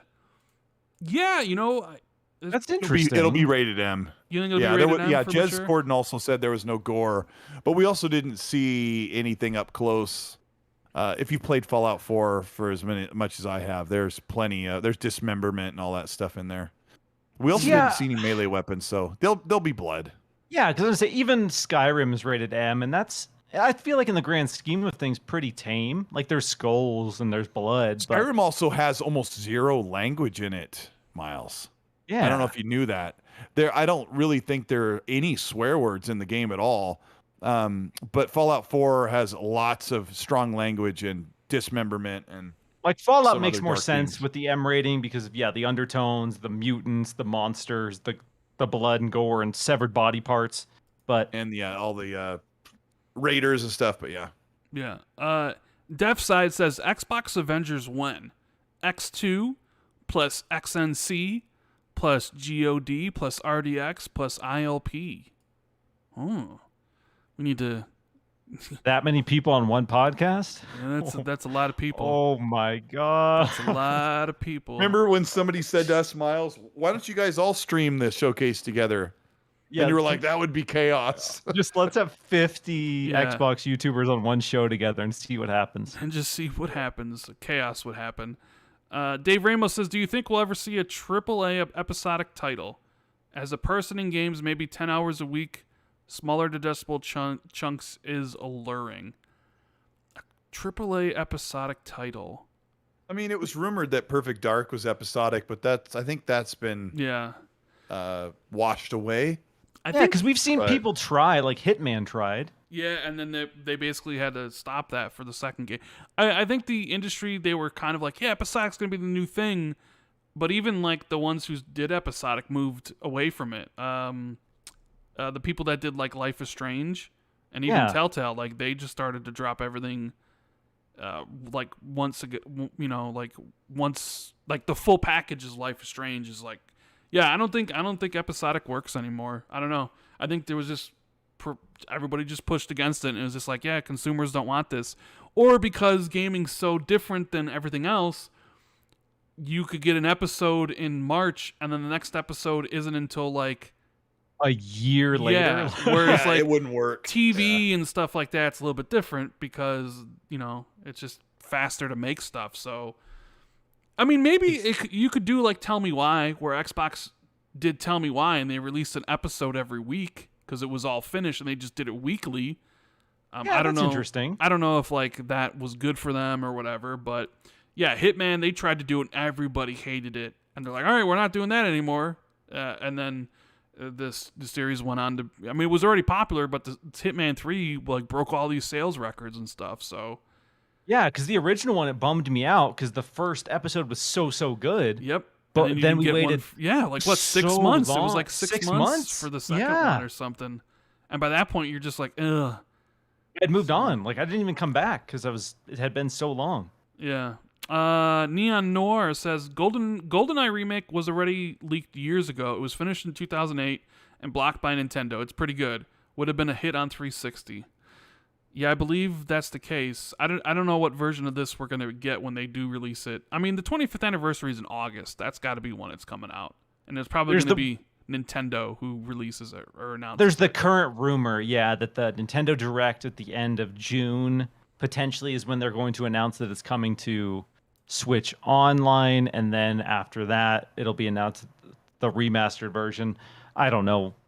But the achievements are on the Xbox website right now, so there's something sitting in the back end. Yeah. Joe Sinister says, so guys, now that Persona 3, 4, and 5 is on Xbox finally, does this mean the floodgates are open? Is Persona 6 a day one on Xbox?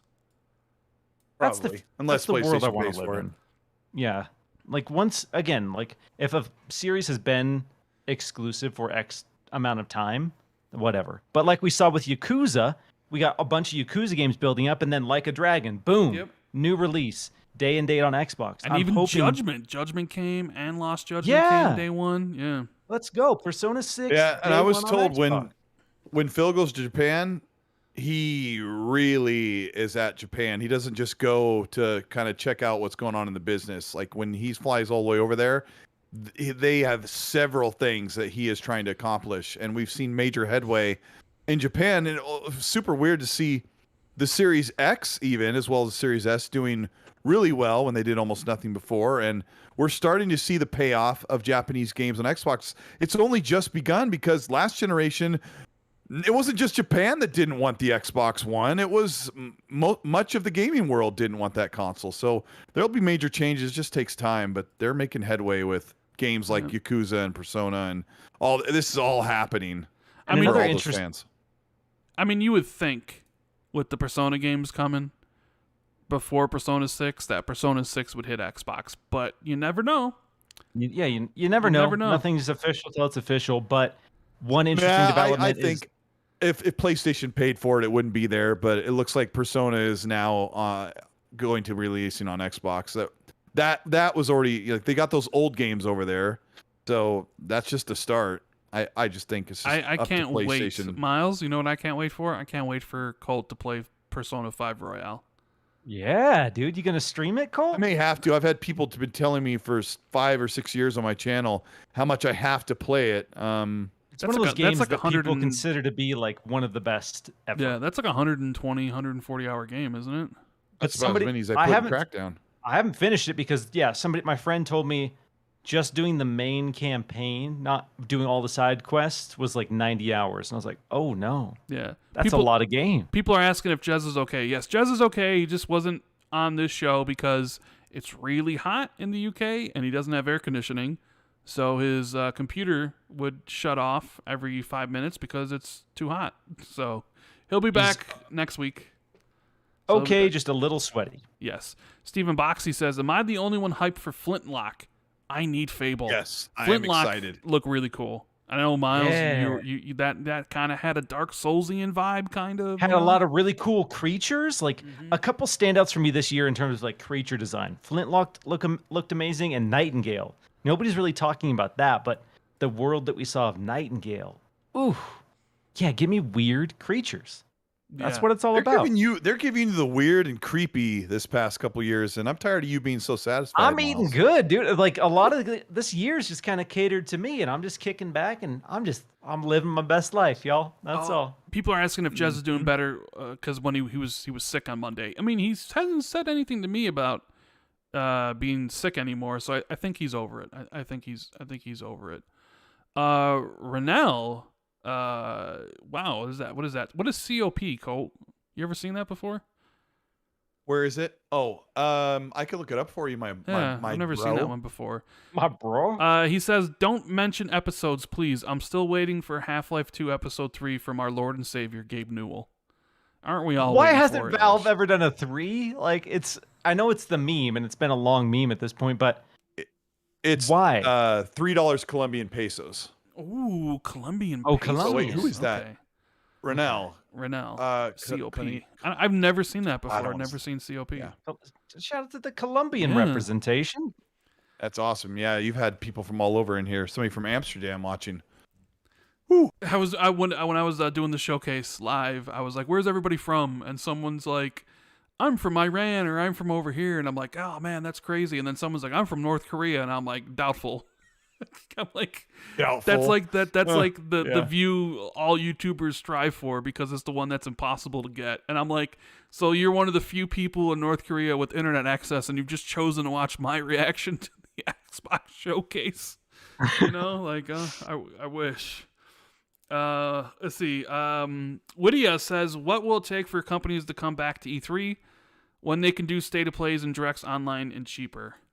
Honestly, I don't think E3 is coming back. That is the $1 million question, because E3 charges so much money to have a convention. And the first year, a lot of people were struggling to figure out how to make it work. What are the logistics of doing it online? But now that we're a couple of years separated, everybody's figured it out, and everybody understands.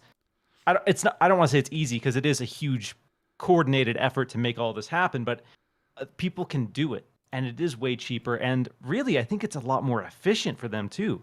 So it is. And the other problem is all of the media and their journalists, employees, they no longer have to fly them out to the event and pay their per diem and their hotel stay and pay them for their time. They can be at home and report from all these events from home and get the full experience. And it's not really the experience, it's the journalists getting access to the content via a stream and press release, but media packets and all that other stuff that they can get digitally.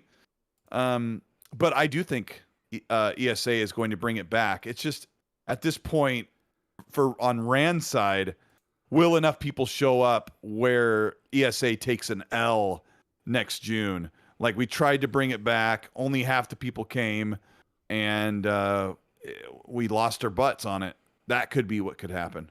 I just think next year you're going to get a post at some point that'd be like, we decided not to have a physical E3. They decided not. They backed out of this E3 because the restrictions were still very iffy early on in the year, and California relaxed up on things later on this spring, but ESA had already made their decision and they stuck with it. Yeah, I just don't think E3 is really coming back. It's going to be so hard for it to come back in the way that we know it was. I don't think it'll ever be back to that level ever, but Whittia says, I love the Xbox 2 with Miles Down PA and Rand. Oh. The true Xbox 2? The No, I true couldn't Xbox I 2. couldn't betray Jez like not that. Rand and Colt, Rand and Miles, and Rand and Jez. You should hear some of our conversations me and Colt have in party chat or on the phone. That's we got it all figured out. Woo. Let's see. We got I think the last one. Geez, there's been a lot of them. Gamer by choice. Social media shows how bad people are in the world. Ain't that the truth? Twitter's all about dunking on people and hot takes and gotcha moments. Yeah, my favorite. We'll close this with this one. My favorite was I've got two of them. Most recently, I said how excited I was that ray tracing was going to be in game for Forza Motorsport, and I had tweeted it in a break while I was playing Forza Horizon 5 in my racing sim setup, sitting in my chair with the steering wheel, and we were waiting for Dealer to start the next race, and I tweeted out, I'm so excited about ray tracing with Forza Motorsport. Some guy tried to get me on a gotcha moment, says these fake YouTubers who don't even like racing games and won't even get the balls to get a racing sim. And he had a little video of him with a racing wheel in front of his TV, and I said, my bro, I am literally right now racing in my already prestige Forza Horizon 5, where I've leveled up past 100 and I've turned it over to 67 again or something. What was the other one, Rand? Somebody said I was just about to ask Colt if you ignored this bad take or if you engaged. I didn't, but I was nice to him. I said, oh, hey, dude, that's so funny because I'm actually sitting in my racing seat. I got up out of the seat and took a picture of me with my TV. Like, I'm in the middle of a racing session with my friend Gaz and Dealer, and he never said anything. He never said anything. He replied, it was really weird. Miles. He always replies. I always treat everybody the same. It's like, that's that meme where the kid in the school where his veins are bulging out and he's like, hasn't replied on Twitter. And sitting at his desk. That's Colt. He's like, So, and I also, you know what's funny? You make that joke, Rand. The other day, someone said, Colt is so out of touch. He never even talks to anybody in the community. He doesn't bother responding. He just ignores everyone. So it's like, what are you gonna do? Colt responds to everyone. Yeah, I just about do. And I treat everybody about the same. Like if somebody comes at me with a bad take, usually I'll try and pretend like they're not being an a-hole, but whatever. There was an announcement about something coming to Xbox. Oh, Madden. It was the Madden thing. That was the other funny thing. That there was that rumor that Madden was coming to Game Pass day and date because a bunch of Xbox sites had it wrong on their site. And some guy goes, "This you?" And he had a screenshot of my gamer score where I have 0 points in Madden. And I'm like, what does that have to do with me loving Madden? I just said if this comes to Game Pass, this would be a huge deal. This is Get dunked on, Colt. You just got owned. You just got caught in 4K. Again, as we touched on earlier, bad faith. Bad faith. Yep, really bad. This you? Yeah, like I have to play Madden to announce how big of a deal that would be on Game Pass. A $70 game coming to Game Pass every year would be a pretty big deal. I mean, Major League. It's also one of the best-selling games every year as well. Yeah. But you know how people are. That's enough of that. It's I didn't think the show would go this long. What are we at? I came in late. We still got like 1,200 people listening to this. Keep going then. 3.5 hours later. My butt's kind of getting a little sore, and I need a little food. Yeah, my butt's a little sweaty. Yeah. But yeah, I'm gonna go get one of those. What do you call them? Papadillas. The Papadillas. I've never even heard about Papadillas. Let's all get some Papadillas, some hard Mountain Dew, and just Google the picture, weekend. and then. Yeah. Wait. Look at the Papadilla. Let me bring up the Google. Here. Okay, let's see. I'll type it in the chat so you know how to spell it. Papadilla. Just so you guys in the chat can be jealous. I got to sit down and have a meal Papadilla with Miles Dampier in the reels. We met in RL, had a real face-to-face conversation. I ordered some dank burger, and what did you have? This is bro. See, I'm not the only one who thinks that looks disgusting. It does right? look. I think it looks fantastic. Wait, is it Papadilla or Papadillas? This is Papadias. Is it Papadillas? There's no double L. I thought there was. If you have one, it's singular. Papadilla. If you have multiple, Lord help you, it's Papadillas. I mean, this looks Papadias, awful, you mean? bro. If it's multiple? I wouldn't get this. What is it? Is this like supposed to be a calzone? Like their calzone? It's like a calzone and it's a quesadilla flatbread fusion. sandwich. Ugh. Yeah, it's no thanks. No thanks. Again, at all. I want to try one once just to say I have, and I've been talking about it for well over a year, but I can't. Every time I go on the website to order one, I look at the picture and go, Don't do it, man. Don't ruin your day like this. Like, ew, dude, now I'm not even hungry anymore. I saw this and my hunger vanished. All right, well, I guess we got to go for another 3 hours. Thank you so much for having me on, Rand. Yeah. I waved like I got a camera. I'm so used to that. I know, he's like waving. For having me on, Rand. Thanks for coming on, Colt. Everybody's already subscribed to you, even though I put your link in the description to your channel.